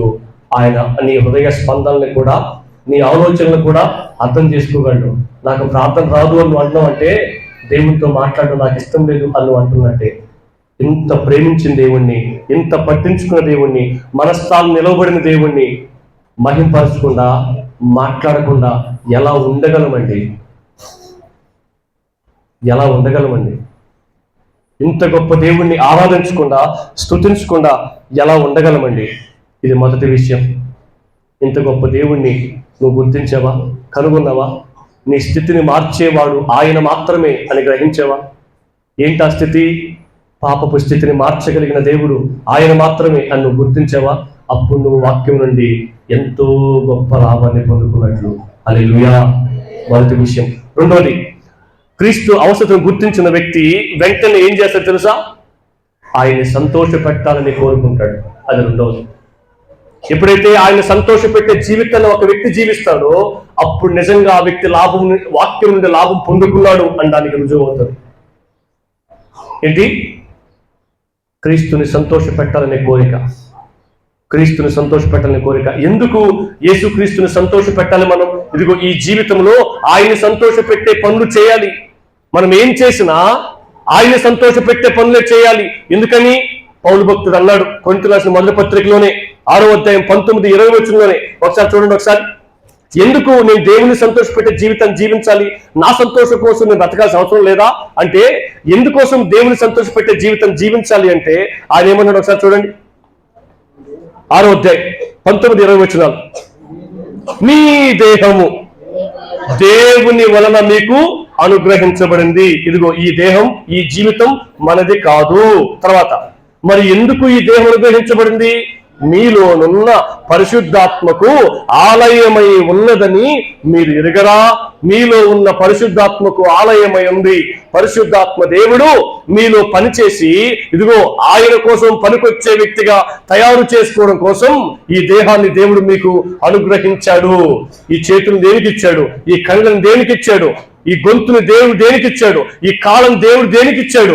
ఈ మైండ్ని దేవుడు దేనికి ఇచ్చాడు అంటే, పరిశుద్ధాత్మ దేవుడు మనలో నివసిస్తూ మనల్ని మారుస్తూ అనేకులను మార్చడం కోసం, మనల్ని మారుస్తూ అనేకులను మార్చడం కోసం, ఈ గొంతుతో అనేకులకు చెప్పడం కోసం, ఈ కాళ్ళు ఆయన వాళ్ళ ఇద్దరికి నడిచివేయడం కోసం, ఈ చేతులు వాక్యాన్ని పట్టుకొని ఇదిగో నా జీవితాన్ని మార్చింది ఆయనే అని వాళ్ళ ఎదుట నిలవబడడం కోసం, ఆయన గురించి తెలుసుకోవడం కోసం ఈ మైండ్ని దేవుడు మనకిచ్చినాడు. మీ దేహము మీది కాదు, దేవుని వలన మీకు అనుగ్రహించబడింది. మీలో ఉన్న పరిశుద్ధాత్మకు ఆలయమై ఉంది. అందుకని ఆయన ఏమంటే తెలుసా? మీరు మీ సొత్తు కాదు, మనము మన సొత్తు కాదు. నా జీవితం నా ఇష్టం, నా శరీరం నా ఇష్టం, నా సంపాదన నా ఇష్టం, నా ఇల్లు నా ఇష్టం, నా భార్య నా భర్త నా ఇష్టం, నా పిల్లలు నా ఇష్టం. ఆ హక్కు ఉందా మనకు? అనే హక్కు ఉందా? లేదు. ఈ వచ్చిన బట్టి చెప్పండి, ఈ లోకంలో ఏది మంది? ఈ లోకంలో ఏది మంది? ఏది కాదు. ఇవన్నీ ఎవరిచ్చినాయి తెలుసా? ఆయన ఇచ్చినవే. ఎందుకు ఇచ్చాడు తెలుసా? ఆయన కోసమే. వండర్ఫుల్ అమ్మా, చాలా బాగా చెప్పినావు. దేవుని దేనికి బతికిచ్చాడంటే ఆయన సంతోష పెడతామని. దేవుడు నీకు ఎందుకు అన్నం పెడుతున్నాడంటే ఆయన గురించి తెలుసుకొని ఆయన కొరకు బ్రతుకుతామని, ఆయన సంతోషపెట్టే జీవితాన్ని ఇస్తామని. దేవుడు నీకు ఎందుకు నిద్ర ఇస్తున్నాడు తెలుసా? నీ జీవితంలో నీకు ఇస్తున్న ప్రతీది కూడా నువ్వు ఆయన గురించి తెలుసుకుంటూ ఆయన సంతోషపెట్టే జీవితాన్ని జీవిస్తామని. ఆయనే ఇవన్నీ నీకు ఇస్తున్నాడు. హల్లెలూయా. విలువ పెట్టి కొనబడిన వారి సొత్తు. కాబట్టి మీరేం చేయాలి తెలుసా? మీ దేహంతో దేవుణ్ణి మహింపరచాలి.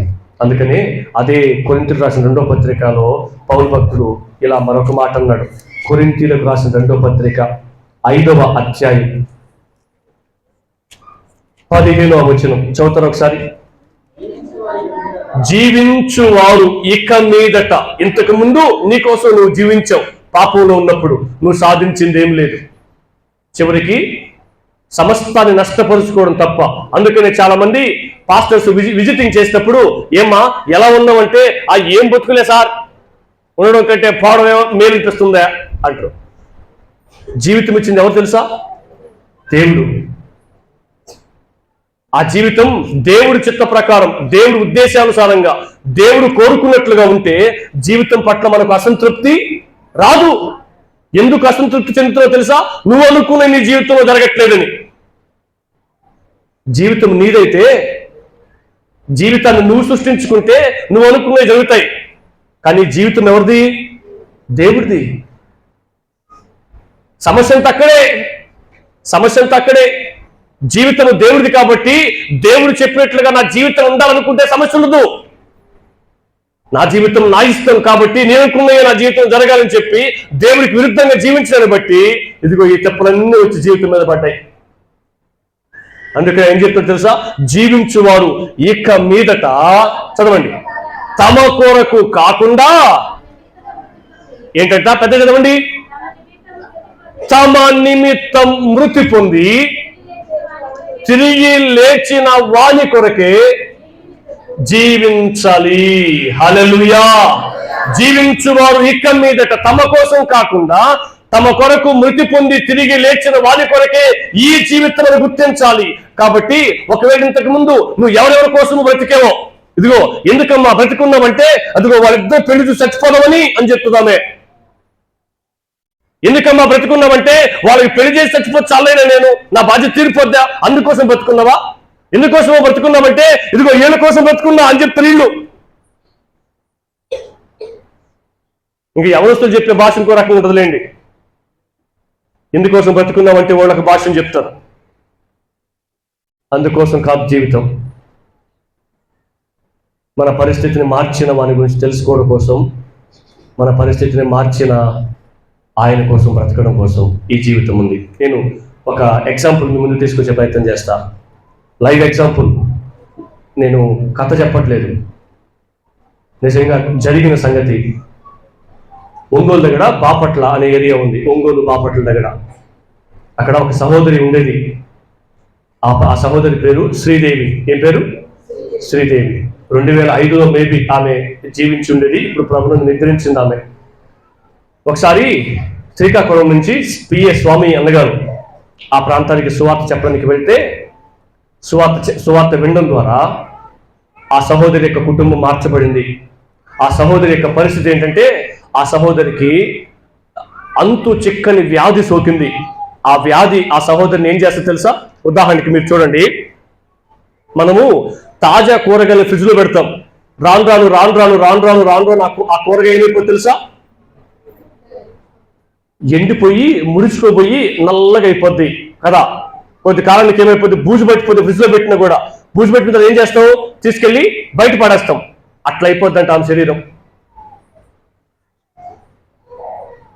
ఇట్లా ఉండ అయిపోద్దంట ఆమె. ఇట్లా ఉండైపోద్దంట. అట్లా ఆమె ఏమైపోతే కృషించుకోపోద్దట. అది ఆమెకు అంతు చిక్కని వ్యాధి సోకింది. అప్పుడు ఆ పాస్టర్ గారు కొంతకాలం తర్వాత మళ్ళీ ఆ సిస్టర్ని దర్శించడం కోసం అదే ప్రాంతానికి వెళ్ళి, బ్రదర్ నాకు ఇక్కడ శ్రీదేవి అనే సహోదరి తెలుసు, ఆ సహోదరి ఇప్పుడు ఎలా ఉంది అని అడిగినప్పుడు ఆ సహోదరి గురించి వాళ్ళు చెప్తూ వచ్చారంట. సార్ ఆమె ఇంకా చాలా ఇబ్బంది పడిపోయింది, చాలా తగ్గిపోతా ఉంది, కృషించుకుపోతుంది. మీకు అర్థమవుతుంది కదా, అలా ఆమె శరీరం పాడైపోతా ఉంది అని ఆ సహోదరు చెప్పినప్పుడు ఒకసారి చూద్దాం అని ఆ సహోదరి ఇంటికి వెళ్ళాడంట ఆ పాస్టర్ గారు, పిఏ స్వామి అనే పాస్టర్ గారు. వెళ్తే ఆ సహోదరి మంచంలో ఒక మూల పడుకోందట. మంచంలో ఒక మూల అంత అయిపోయింది. మంచంలో ఒక మూల పడుకుంది. అప్పుడు అక్కడికి వెళ్ళి ఆ శ్రీదేవి అని పిలిచినప్పుడు, అన్నా వందనన్నా బాగున్నారా అనిందంట. అమ్మా నేను బాగున్నాను, నువ్వు బాగున్నావా అని అడిగే పరిస్థితులు కూడా లేవమ్మా అంటే, అన్నా అలా కాదు, నేను చాలా సంతోషంగా ఉన్నా, నేను చాలా బాగున్నా, నా కోసం ప్రార్థన చేయండి, నా పరిచర్య కోసం ప్రార్థన చేయండి అనిందంట. అమ్మా ఏమని చెప్పింది? నా పరిచర్య కోసం. అసలు నువ్వు మంచం దిగాలంటే ఎవరైనా సపోర్ట్ చేయాలి నీకు. నువ్వు ఎప్పుడు చచ్చిపోతావో నీకే తెలియదు. అటువంటి పరిస్థితుల్లో పరిచర్య చేస్తావా? కూర్చొని పాస్టర్ గారు ఏ పరిచయం చేస్తావమ్మా నువ్వు అని అడిగినప్పుడు ఆమంట ఒక అన్నని ఉదయాన్నే బాడుకి పిలుస్తుందంట, రిక్షా దొక్కే అన్నని. ఆ రిక్షా వేసుకొచ్చి అన్న ఏం చేస్తాడంటే ఒకరోజు హాస్పిటల్ దగ్గర, ఒకరోజు ఎంఆర్ఓ ఆఫీస్ దగ్గర, ఒకరోజు ఆర్టీసీ బస్ స్టాండ్ దగ్గర, ఒకరోజు రైల్వే స్టేషన్ దగ్గర, ఒకరోజు బడిలు స్కూల్స్ ఉండే దగ్గర, ఒకరోజు కాలేజెస్ దగ్గర ఆమెను తీసుకెళ్లి ఒక గోతం పట్టు తీసుకొని అదిగో ఆ గేట్ ముందు ఒక గోతం పట్టు పరిచేసి ఆమెను పడుకోబెట్టేసి ఆమె ముందు కొన్ని కాగితపు ముక్కలు పెట్టేసి వెళ్ళిపోతుందట. సాయంత్రం 4కి 5కి వచ్చి రిక్షా వేసుకొని మళ్ళీ ఆమెను తీసుకెళ్లి, అంత ఉండైపోద్ది కదా, ఆ వ్యక్తిని తీసుకొని మళ్ళీ రిక్షాలో కూర్చోబెట్టుకొని ఇంటికి తీసుకెళ్లి మంచంలో పడుకోబెట్టి వెళ్ళిపోతాడంట. అది ఆయన పని, ఉదయము సాయంత్రం. ఆ సహోదరి ఆ నడి రోడ్లో ఎండలో, మరి వానొస్తే లేచి వెళ్ళలేదు పాపం, ఎండొస్తే జరుపుకోలేదు పాపం నీడకి. ఆ ఎండలోనే ఆ రోడ్డు మీద వెళ్లే వాహనాలన్నీ ఆ సహోదరి మీద దుమ్ము కొడతా ఉంటాయి. ఆ ఎండలో పడుకొని చెమటలు పడితే చెమటలు తుడుచుకోవడానికి కూడా అవకాశం ఉంది ఆ సహోదరికి. ఎందుకంటే కాళ్ళు చేతులు పనిచేయవు, ఒంట్లో గొంతు తప్ప ఇంకేం పనిచేయదు. అటువంటి పరిస్థితుల్లో ఆ గోతం పట్టు మీద ఎండలో చెమటలు కాల్చుకుంటూ రోడ్డు మీద వెళ్లే వాహనాలన్నీ దుమ్ము కొట్టుకుంటూ ఆమె ఏం చేస్తుంది తెలుసా?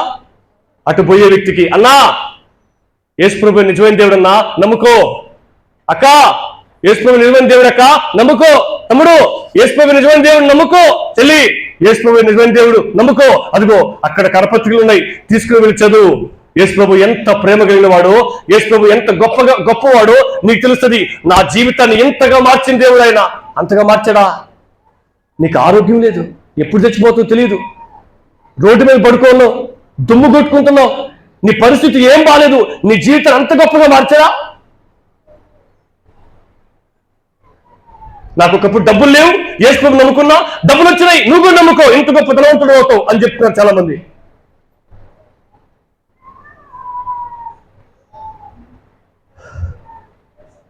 ఆమె కాళ్ళు చేతులు పని చేయని స్థితిలో యేసు ప్రభు గురించి పరిచయం చేస్తుంది.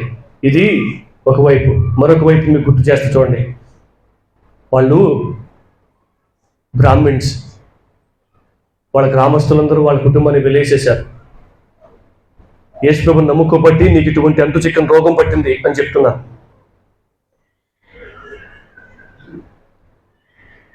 ఒకవైపు వాళ్ళ నాన్న మంచాన్ని పట్టేస్తే వాళ్ళ నాన్నకి సపర్లు చేయడానికి కూడా ఈమెకి ఆరోగ్యం లేదు. ఒకవైపు వాళ్ళ నాన్న మంచం మీద పడుకుని నా కూతురి జీవితం, నా జీవితం ఇలా అయిపోయింది అని చెప్పి ఏడుస్తూ ఉండేవాడంట. కళ్ళొచ్చి ఇట్లా కారిపోతున్నాడంట పడుకుంటే. నాన్న, మనం యేసు ప్రభువుని నమ్ముకున్నాం, యేసు ప్రభు మన కొరకు ప్రాణం పెట్టాడు, యేసు ప్రభు మన రక్షకుడు, అంత గొప్ప దేవుడు మన కొరకు ప్రాణం పెట్టాడు. ఇదిగో ఈ స్థితిలో మనం ఉండడం దేవునికి మహిమ తీసుకొస్తుందేమో, కాబట్టి ఈ స్థితిలో ఉంచిన దేవుణ్ణి మనం స్తుతిద్దాం నాన్న, ఈ స్థితిలో ఉంచిన దేవుని మనం మహింపడతాం నాన్న అని చెప్పేదంట. ఆ అన్నకి అక్కడ కూర్చోబెట్టి ఆమె పరిచయం గురించి చెప్తా ఉంది. అన్న, కొంతకాలానికి మా నాన్న చచ్చిపోయాడు, ప్రభు దగ్గరికి వెళ్ళాడు. మా నాన్న ప్రభు దగ్గరికి వెళ్ళడమే మంచిది అనుకున్నా నేను. ఎవరు చెప్తారండి ఈ మాటలు? చెప్పగలమండి మనం? ఏం దేవుడు? ఆ దేవుడు నమ్ముకున్న తర్వాత మాకేం వచ్చింది? నా స్థితిని ఇట్లా మార్చేసినాడు, మా నాన్న తీసేసుకున్నాడు. ఇంక మా నాన్న లేకపోతే నాకు ఎవరు దిక్కు? మా నాన్న ఉంటే ఏమైనా చేసేవాడు, నాకు నేనన్నా బాగుంటే మా నాన్నకి ఏమైనా చేసేదాన్ని. నన్ను ఇలా చేసేసాడు, మా నాన్న తీసేసుకున్నాడు, ఏం దేవుడు అని దేవుని సనిగే వాళ్ళు ఉన్నారు. మా నాన్న ప్రభు తీసేసుకున్నాడు అన్నా. మా నాన్న ఇప్పుడు ప్రభుత్వం ఉన్నాడు. మా నాన్న ప్రభుత్వం ఉండడం మంచిదిలే, ఆయన మంచంలో ఉన్నప్పుడు చాలా బాధపడేవాడు అన్నా. మా నాన్న ప్రభు దగ్గరికి వెళ్ళిపోయాడు. మా నాన్న బట్టి నేను ప్రభుని స్తుతిస్తున్నా అన్న, చాలా సంతోషంగా ఉన్నా, నా పరిచయం కోసం కూడా ప్రార్థన చేయండి అన్న అని చెప్పేదాన్ని. కొంతకాలం అయిన తర్వాత మరలా అదే ఒంగోలు ప్రాంతానికి వెళ్ళాడంట. వెళ్ళిన తర్వాత, తమ్ముడు, నేను కొంతకాలం క్రితం శ్రీదేవి అనే సహోదరిని కలుసుకున్నాను, ఆమె నా వలన యేసు ప్రభువుని నమ్ముకుంది, పరిచయం చేస్తున్నానని చెప్పింది. ఇప్పుడు ఆ సహోదరి పరిచయం ఎలా ఉంది అని చెప్పి ఇలాగే పాస్టర్స్ కొంతమంది కూర్చోంటే వాడు ఒక తమ్ముడు అడిగాడంట. అడిగితే ఆ తమ్ముడు చెప్పాడంట, ఆ పాస్టర్ గారు చెప్పాడంట, అన్న, శ్రీదేవి చనిపోయింది. ఆమె ఆ బస్టాండ్ల దగ్గర, ఆ రోడ్ల దగ్గర, ఆ హాస్పిటల్ దగ్గర, ఆ స్కూల్ దగ్గర, ఆ గోతపట్టు మీద కొనుక్కొని అరిసి అరిసి యేసుప్రభు దేవుడిని నమ్ముకోండి అన్నా, యేసుప్రభు దేవుడిని నమ్ముకోండక్క అని చెప్పడాన్ని బట్టి 800 మంది రక్షించబడ్డారన్నా అని చెప్పాడంట. 800 మందిలో 14 మంది సేవకులయ్యారన్నా. ఆ 14 మంది సేవకుల్లో నేను కూడా ఒకనన్నా చెప్పాడంట. ఒకసారి ఆలోచించండి, నీకు కాళ్ళు బాగున్నాయి, నీకు చేతులు బాగున్నాయి, నువ్వేం మోగదానికి కాదు, అన్నీ పనిచేస్తున్నాయి, అన్నీ బాగున్నాయి. ఆ సహోదరికి ఏం బాగుంది చెప్పు? ఒక నోరు తప్ప ఏం లేదు. బ్రాహ్మిన్స్, 5 అంతస్తుల బిల్డింగ్, అపార్ట్మెంట్ ఉంది ఆమెకి, మంచి ఆస్తిపడ్డాను. ఒక డాక్టర్ని పెట్టుకుని ఈజీగా సౌకర్యవంతంగా బతికి చచ్చిపోవచ్చు కదా ఆమె.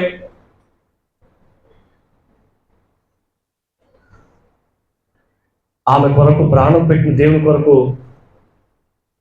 బ్రతకాలి అన్న ఆలోచన 800 మందిని ప్రభు దగ్గర నడిపించిందమ్మా. వాళ్ళు 14 మంది సేవకులు అయ్యారు. అదిగో ఆయనను పిలిచిన పాస్టర్ గారు ఆ 14 మందిలో ఒకరు. అన్నా, మీరు సువార్త చెప్పి రక్షించారు చూసా శ్రీదేవి అనే సహోదరిని, ఆ సహోదరి చెప్పిన సువార్త ద్వారా నేను రక్షించబడ్డా. ఈరోజు ఆ సహోదరిని చూసి, చి ఏం బతుకురా ఇది, ఆమె యేసుప్రభు కోసం బ్రతుకుతుంది, అన్ని బాగున్నాయి, నాకు ఇంతగా పెట్టాడు దేవుడు నన్ను, ఆమె అంతగా దేవుడి కోసం బ్రతుకుతుంటే నేను ఇంకెంత దేవుడి కోసం బ్రతకాలరా అని చెప్పి నేను దేవుడి పని కోసం సమర్పించుకొని దేవుడి సేవకు వచ్చేసినానన్నా. ఇప్పుడు నా ప్రభుని సంతోషపెట్టే జీవితాన్ని జీవిస్తున్నానన్నా అని అంటాడట. సార్, ఏమిచ్చాడు దేవుడు? ఎప్పుడు ఇస్తాడు దేవుడు? ఇంకెప్పుడు చేస్తాడు, ఇంకెప్పుడు దీవిస్తాడు, ఇంకెప్పుడు డెవలప్ అవుతా, ఇంకెప్పుడు దీవించబడతా, ఇంకెప్పుడు ఎదుగుతా అని ఆలోచిస్తున్నావు. నీకోసం ప్రాణం పెట్టాడైనా అది చాలదా? నరకం నుంచి తప్పించాడైనా అది చాలదా? నీకోసం ఈ భూమి మీదకి వచ్చాడు అది సరిపోదా? అంతకంటే విలువైంది ఏముంది సార్? అంతకంటే విలువైంది ఏముంది? ఈ ప్రశ్న నీ ముందు పెట్టినా, నీకోసం అంత చేసిన దేవుని కోసం నువ్వేం చేస్తున్నావు? ఇంకెప్పుడు ఇస్తాడు, ఇంకెప్పుడు ఇస్తాడు, ఇంకెప్పుడు ఇస్తాడు, ఇంకేమి ఇస్తాడు, ఇంకేమి ఇస్తాడు, ఇంకేమి ఇస్తాడని ఆరాటపడుతున్నావా? ఇంత గొప్ప రక్షణ ఇచ్చిన ఆయన కోసం నువ్వేం చేస్తున్నావు? ఏం చేయగలం తెలుసండి? ఆయన సంతోషపెట్టే జీవితాన్ని జీవించడం తప్ప ఈ భూమి మీద మనం చేయగలిగింది వేరే పని లేదు. ఆయన రుణాన్ని మనం ఎప్పటికీ తీర్చుకోలేము. అంత గొప్ప కార్యం మన నిమిత్తం ఆయన చేశాడు. అడక్క ముందే చేశాడు. హల్లెలూయా. మనం పుట్టక ముందే చేశాడు. నేను పుట్టక ముందే నా కొరకు రక్షణ ప్రణాళికను ఏర్పాటు చేశారు. అనేక మంది నరకానికి వెళ్ళిపోతున్న వారు ఉన్నారు. కానీ నేను పుట్టక ముందే నేను రక్షించబడి ఆ ప్రభుని చేరుకోవడం కోసం రక్షణ ప్రణాళిక ముందుగా సిద్ధపరిచాడు దేవుడు. అంత గొప్ప ప్రేమ కలిగిన వాడు. అంత గొప్ప దేవుని కోసం నువ్వేం చేస్తున్నావు, మనం ఏం చేస్తున్నాం పరిశీలన చేద్దాం. అది రెండవది. మూడో విషయాన్ని చెప్పి మీకు ఈ ప్రసంగాన్ని ముగించే ప్రయత్నం చేస్తా.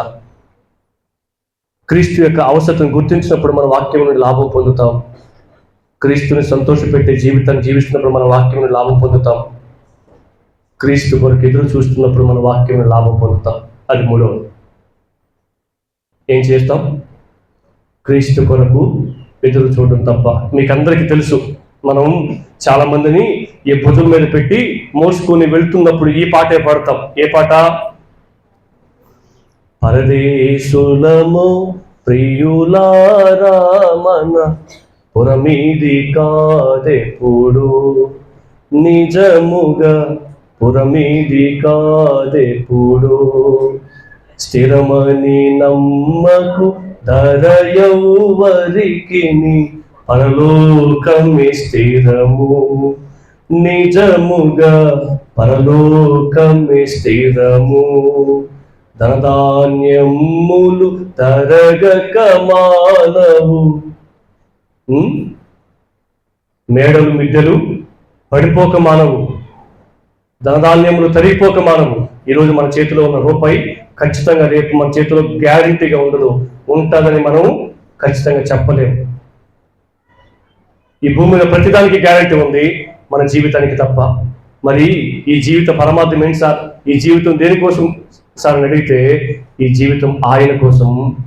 ఈ జీవితం ముగించబడిన తర్వాత ఆయన్ని చేరుకోవడం కోసం. అందుకనే ఆ భక్తుడు ఈ మాట రాశాడు. ఏమని రాశాడు తెలుసా? కొరింథీయులకు రాసిన మొదటి పత్రిక 13వ అధ్యాయం 12వ వచనంలో పౌలు గారు ఈ మాటని ప్రస్తావించాడు. చూడండి ఒకసారి. కొరింథీయులకు రాసిన మొదటి పత్రిక 13వ అధ్యాయం 12వ వచనం చదవండి ఒకసారి. ఇప్పుడు అద్దములో చూచినట్లు సూచనగా చూచుచున్నాము, అప్పుడు ముఖాముఖిగా ఆయన్ని చూస్తాం. ఎప్పుడు ఎప్పుడు? ఆయన కొరకు మనం నిరీక్షణతో ఎదురు చూస్తూ ఉన్నప్పుడు ఒకరోజు మనం ఆయన్ని చూస్తాం. తెస్సలోనిక పత్రికలు అదే చూస్తాం. మనం ఆదరణ కూడికలో సేవకులు మనకి ఈ మాటలే చెప్తారు. మనం ఆయన్ని ఎదుర్కోబోతున్నాం. మనం ఆయనతో సదాకాలం ఉండబోతున్నాం. కాబట్టి ఒకరిని ఒకరు ఈ మాటల చేత మీరు ఆదరించుకోండి. ఎప్పుడు మన వాక్యం లాభం పొందుతాం తెలుసమ్మా? ఆయన కొరకు ఎదురు చూస్తున్నప్పుడు. ఇంత గొప్ప రక్షణ ఇచ్చిన దేవుని నేను ఎప్పుడు కలుసుకోవాలి? ఆయన పాదాలను పట్టుకోవాలి. ప్రభువా థ్యాంక్స్ అని చెప్పాలి. నా స్థితిని నువ్వు మార్చే ప్రభువా, నువ్వే నా కొరకు ఈ లోకానికి దిగి వచ్చి ఉండకపోతే, నువ్వే నా కొరకు మరణించి ఉండకపోతే, నువ్వే నా కొరకు పునరుద్ధరణకి తిరిగి లేపబడి ఉండకపోతే నేను ఈరోజు నిన్ను చూసే వ్యక్తిని కాదు. థ్యాంక్స్ అని చెప్పే వ్యక్తిని కాదు. అదిగో ఆ నరకంలో కాలిపోవలసిన వ్యక్తిని, ఆ నరకంలో నిరంతరము శాశ్వతంగా శిక్షించబడుతూ ఉండవలసిన వ్యక్తిని కేవలం నీవు మాత్రమే నా స్థితిని మార్చావు ప్రభువా. ఇదిగో కృతజ్ఞతలు చెల్లించడం తప్ప నేను ఏమిచ్చి ఏం చేసి నీ రుణం నేను తీర్చుకోలేను ప్రభు అని చెప్పి ఆయనకు స్తుతులు చెల్లించడం కోసం మనం ఏం చేయాలి తెలుసా? ఎదురు చూస్తూ ఉండాలి. ఈ ఒక్క మాట చెప్పి నేను ముగించే ప్రయత్నం చేస్తా. ఒకసారి నేను దేవుని కోసం బ్రతుకుతాం అని చెప్పి మా పాస్టర్ గారితో తిరుగుతున్న రోజుల్లో మీటింగ్స్కి వెళ్ళి ప్రార్థనకి వెళ్ళి ఒకరోజు రాత్రి 11:30 గంటలకు వచ్చాం ఇంటికి వస్తే ఇంట్లో నేను ఒక్కడినే ఉండేవాడిని. నాకు అప్పుడు వివాహం అవ్వలేదు, మా అమ్మ నాన్న ఆల్రెడీ చనిపోయి ఉన్నారు, మా సిస్టర్కి మ్యారేజ్ అయింది, నేను ఒక్కడిని ఇంట్లో ఉండేవాడిని. 11 తర్వాత నేను డ్రెస్ చేంజ్ చేసుకుంటూ మాకు లోకల్గా సంకీర్తన ఛానల్ అని వచ్చేది, సంకీర్తన టీవీ, అది శాటిలైట్ ఛానల్ కాదులేండి, సంకీర్తన టీవీ వచ్చేది. ఆ టీవీ నేను టీవీ పెట్టగానే ఆ ఛానల్ ఓపెన్ అయింది. ఓపెన్ అయిన తర్వాత ఒక చిన్న కథ ఆ యొక్క టీవీలో స్క్రోల్ రన్ అవుతా ఉంది. ఏంటి ఆ కథ అంటే, ఒక ఆయన రైల్వే డిపార్ట్మెంట్లో పనిచేసేవాడు. రైల్వే డిపార్ట్మెంట్లో పనిచేస్తున్నప్పుడు ఆయన డ్యూటీ ఏంటంటే రైలు పట్టాలు మార్చడం. ఏం మార్చడం? రైలు పట్టాలు మార్చడం.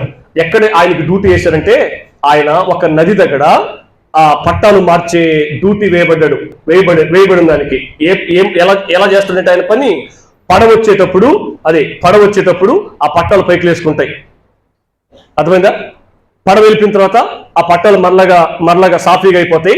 ఆ పట్టాల మీద నుంచి ట్రైన్ వచ్చేస్తుంది. పడవ వచ్చేటప్పుడు పట్టాలు పైకి తీస్తాడు, పడవ వెళ్ళిన తర్వాత పట్టాలు మరలా యథాప్రకారం పెట్టేస్తాడు. అది ఆయన డ్యూటీ. ఆ ప్లేస్ లో ఆయనకి డ్యూటీ వేయబడింది. ఒకరోజు వాళ్ళ కొడుకుని తీసుకెళ్ళాడు ఆ డ్యూటీ దగ్గరికి. కొడుకుని తీసుకెళ్ళి, నాన్న ఇదిగో నువ్వు అక్కడ ఆడుకుంటా ఉండు, నేను నా డ్యూటీ చేసుకుంటా ఉంటాను అని చెప్పి ఆయన పని ఆయన చేసుకుంటా ఉన్నాడు. ఆ కొడుకు ఆడుకుంటూ ఏం చేశాడంటే, మీకు తెలుసు కదా, మీరు చాలాసార్లు చూసి ఉంటారు, ఆ పట్టాలు మార్చడం కోసం ఒక లెవర్ లాగుతారు. ఒక పెద్ద ఐరన్ రాడ్ పట్టుకుని లాగినప్పుడు పట్టాలు పైకి లేస్తాయి, పడవ వెళ్ళిపోద్ది, మళ్ళీ పట్టాలు సాఫీగా మారిపోతాయి. ఓకేనా? ఈ పిల్లోడు ఏం చేస్తాడంటే, ఆడుకుంటూ ఆ పిల్లోడు తెలియక అదిగో ఆ లెవర్ లాగే ఆ మిషన్లోనికి, యంత్రంలోనికి పడిపోతాడు. ఆ చక్రాల్లోనికి పడిపోయి ఆ చక్రాలు ఇరుక్కుపోయిన తర్వాత డాడీ అని పెద్దగా అరుస్తూ ఉంటాడు. వెంటనే పడవ వస్తుంది. పడవ వచ్చిన తర్వాత ఆయన ఆ పట్టాలు లేపేసాడు అనుకోండి, ఆ పిల్లోడు ముక్కలు అయిపోతాడు. పట్టాలు లేకపోయాడు అనుకోండి, పడవలో ఉన్న వాళ్ళందరూ చచ్చిపోతారు. పట్టాలు వేయకపోయాడు అనుకోండి, ట్రైన్లో ఉన్న వాళ్ళందరూ ఆ నదిలో పడిపోయి చచ్చిపోతారు. సో ఇప్పుడు ఆయన ఖచ్చితంగా పట్టాలు లేపాల్సిందే, లేకపోతే ఏమైపోద్ది, ఆ పడవలో ట్రైన్లో ఉన్న వాళ్ళందరూ చచ్చిపోతారు. పట్టాలు లేపేసాడు అనుకోండి, ఒక్కగానొక్క కన్న కొడుకు ముక్కలై చచ్చిపోతాడు. ఏం చేయాలి ఇప్పుడు ఆ కన్న తండ్రి? మనమైతే ఏం చేస్తుంది తెలుసా? నన్ను డ్యూటీలో సస్పెండ్ చేసిన పర్లే, ఆ పడవలో ఉన్న చచ్చిపోయిన పర్లే, నాకు వాళ్ళతో సంబంధం లే, ఆ ట్రైన్లో ఉన్న నదిలో పడిపోయి చచ్చిపోయిన పర్లే, నాకు వాళ్ళతో సంబంధం లే, నా కొడుకు నాకు ముఖ్యమని చెప్పి ఆ కొడుకుని ఆ మిషన్లో దిగి కొడుకుని లాక్కుని కాపాడుకునే ప్రయత్నం చేయాలి. వాస్తవంగా నేనైతే అది చేస్తా, గ్యారంటీగా. అది చూస్తా ఉన్నా నేను, ఆ టీవీ అది కనిపిస్తా ఉంది నాకు. ఆ తండ్రి ఏం చేస్తాడు తెలుసండి? బాధపడతాడు, ఏడుస్తాడు, దుఃఖిస్తాడు.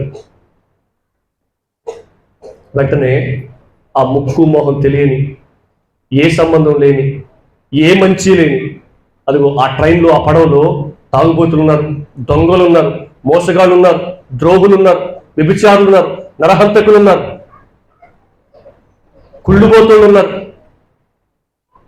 గర్విష్ఠులు ఉన్నారు, డాంబికులు ఉన్నారు. అటువంటి పాపిష్టోళ్ళ కోసం ఆ కన్న తండ్రి తన ప్రియకుమార్ని వదులుకోవడానికి సిద్ధపడిపోయాడు. వెంటనే ఆ లెవర్ లాగేశాడు, ఆ చక్రాలు తిరిగిపోయినాయి, ఆ చక్రాల్లో ఆ పిల్లోడు పడి ముక్కలైపోతా ఉన్నాడు. పడవలో సేఫ్గా వెళ్ళిపోయారు, ట్రైన్లో వచ్చిన వాళ్ళు సేఫ్గా వెళ్ళిపోయారు. కానీ కన్న కొడుకు మాత్రం ఆయన దక్కలేదు. వెంటనే పరిగెత్తుకుంటూ వెళ్ళి ఆ చక్రాల సందులో ఇరుక్కుపోయిన తన కొడుకుని తీసుకొని ఇలా చేతిలో పట్టుకుంటాడండి. ఆ వీడియో మీరు వీలైతే యూట్యూబ్లో చూడొచ్చు. ఆ చేతిలో పట్టుకొని ఎవరి కోసం నా కొడుకు ఇలా అయిపోయాడంటే, అదిగో ఆ దొంగల కోసం, అదిగో ఆ మోసగాళ్ళ కోసం, అదిగో ఆ అబద్ధికుల కోసం, అదిగో ఆ అన్యాయస్తుల కోసం, అదిగో ఆ ద్రోహుల కోసం, అదిగో ఆ పాపిష్టోళ్ళ కోసం, ఏ నేరం చేయని, ఏ అపశుభం తెలియని, ఏ తప్పు చేయని, ఏ సంబంధం లేని తన ప్రియకుమారుని ఆ కన్న తండ్రి వదిలేసుకున్నాడు.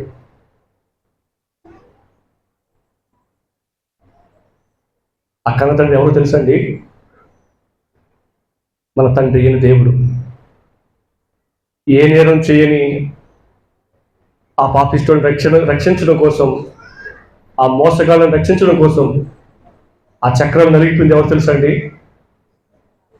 మన ప్రభు. మన ప్రభు, మన ప్రభు, నా ప్రభు. ఆయన అలా చచ్చిపోతే మనం సేఫ్గా దాటేశాం. ఈరోజు అలా కూర్చోడానికి కారణం తెలుసా? ఆ కుమారుడు ప్రాణత్యాగం. ఇదిగో ఈయన నా ప్రియ కుమారుడు, ఈయన యందు నేను ఆనందిస్తున్నా. ఆ కన్న తండ్రి ప్రేమ ఈరోజు మనంత సాఫీగా కూర్చోవడానికి కారణం. అది అలాగే చూస్తూ అలాగే కూర్చునిపోయినా నేను చివరిగా ఆ వీడియో ఎండింగ్లో ఈ మాట రాసింది. నా జీవితంలో మర్చిపోయిన మాట ఏం తెలుసా? ఒక పక్క సిలువలో నుజ్జుగా నలగొట్టబడిన యేసుక్రీస్తు బొమ్మేసి, నీకోసం ఎంతగా శ్రమను భరించి మరణించిన ఆ క్రీస్తు కోసం నువ్వు బ్రతుకుతావా అనే ప్రశ్న నా ముందుకు వచ్చి నిలబడింది. నీకోసం ఎంతగా నలుగొట్టబడి మరణించిన ఆ యేసుక్రీస్తు కోసం నువ్వు బ్రతుకుతావా అన్నప్పుడు నాకు తెలియదు, నా కథలోంచి వెంటనే నీళ్లు వస్తా ఉన్నాయి. ఎవరి విషయం అంతగా బాధపడిన వాళ్ళు కాదు. అమ్మాయి నాన్న లేడనే బాధ చాలా ఎక్కువ ఉంది. అంతకంటే ఎక్కువగా ఏడుస్తున్నా. నాకు ఎవరు తోడుగా లేదు, నేను ఒంటరిగా ఉన్నా, నా జీవితం అంతా దిక్కులేని అయిపోయింది అనే పరిస్థితుల్లో కూడా ఎంతగా బాధపడలేదు. ఇంతగా నలగొట్టబడిన ఆ దేవుని కోసం నువ్వు బ్రతుకుతావా అని అన్నప్పుడు అక్కడే ప్రార్థన చేశాను నేను, ప్రభువా నువ్వు నన్ను ఇంతగా ప్రేమించావని, నీ ప్రియకుమారుని నా కొరకు, ఇదిగో ఈ ద్రోహి కోసం, ఈ అపనమ్మకస్తుడి కోసం, ఈ అన్యాయస్తుడి కోసం, ఈ ఘోరమైన పాప కోసం నీ ప్రియకుమారుని నువ్వు సులువుగా వదిలేసుకున్నావు. యేసుక్రీస్తు ప్రభువా నువ్వు నా కోసం అంత భరించావు. నాకు అర్థమవుతున్నప్పుడు నీ కోసం నేను బ్రతకాలనే ప్రేరేపణ వస్తుంది. ఇక బతికితే నీ కోసమే బ్రతుకుతా అని తీర్మానించుకొని ఈరోజు ఇక్కడ దాకా రావడం జరిగింది. హల్లెలూయా. ఇదిగో ఈ చప్పట్లు మనం ప్రభు కొడదాం. చప్పట్లు కొడితే సరిపోదు. నువ్వు ఏ బంధువుల మధ్య అయితే ఉన్నావో, ఎవరి జీవితంలో అయితే ఉన్నావో, ఎవరి కడుపునైతే పుట్టావో, ఎవరినైతే కన్నావో, ఎవరి తోడ పుట్టావో, ఎవరి బంధువుగా పిలువబడుతున్నావో, ఏ ఊరి వ్యక్తిగా పిలువబడుతున్నావో, ఏ సంఘ వ్యక్తిగా పిలువబడుతున్నావో, వారి మార్పు కోసం బ్రతుకు. అప్పుడు దేవుడే నీ కోసం సఫలం కొడతాడు. శబాష్, సూపర్, వండర్ఫుల్ అని నీ కోసం చప్పట్లు కొడతాడు. బలా నమ్మకమైన మంచి దాసుడా అని నిన్ను పరలోకానికి ఆహ్వానిస్తాడు. అంతకంటే ఈ జీవితంలో సాధించబోయేది ఏం లేదు, నెత్తిని పెట్టుకోబోయేది ఏం లేదు. ఆయన కోసం బ్రతకడం పరలోకములో దేవదూతలకి కూడా దొరకని గొప్ప భాగ్యం. ఇక్కడ నువ్వు చిమ్ముతుంటే పరలోకములో దేవదూతలు కుళ్ళుకుంటుంటారు, అరే అంత గొప్ప ప్రేమ కలిగిన ఆ దేవుడి సేవ నేను చేసే భాగ్యం, ఆయన రుణాన్ని తీర్చుకునే భాగ్యం, నేను పాట పాడగలుగుతున్న అంతవరకే. అలా చిమ్మి సాపలేసే భాగ్యం నాకు లేదే.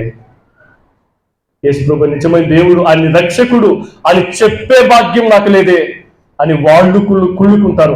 అంత గొప్ప భాగ్యం దేవుడు నీకిచ్చాడండి, నీకిచ్చాడు. బ్రతుకుతావా దేవుని కోసం? ఒకసారి చెప్తావా, అయ్యా నువ్వు నా కోసం ఎంత గొప్ప కార్యం చేసావు నాకు అర్థమవుతుంది. ఇదిగో ఈ వాక్యమే నాకు చెప్తుంది, ఇంత గొప్ప లాభం నా జీవితానికి ఉందని ఈ వాక్యం చదువుతున్నప్పుడు నాకు అర్థమవుతుంది. కాబట్టి ఇప్పటి వరకు నేను ఎవరెవరి కోసం బతికాను, దేని కోసం బతికాను, ఇది సాధించాలని బతికాను. ఇక మీదటి నుంచి బతికిపోతున్న ప్రతి క్షణం నీ కోసం బ్రతుకుతా ప్రభువా అని తీర్మానం తీసుకుంటావా? ఇప్పుడు ఆయనతో మాట్లాడు, తల వంచు, ప్రార్థన చేయి, ప్లీజ్ ప్రార్థన చేయి.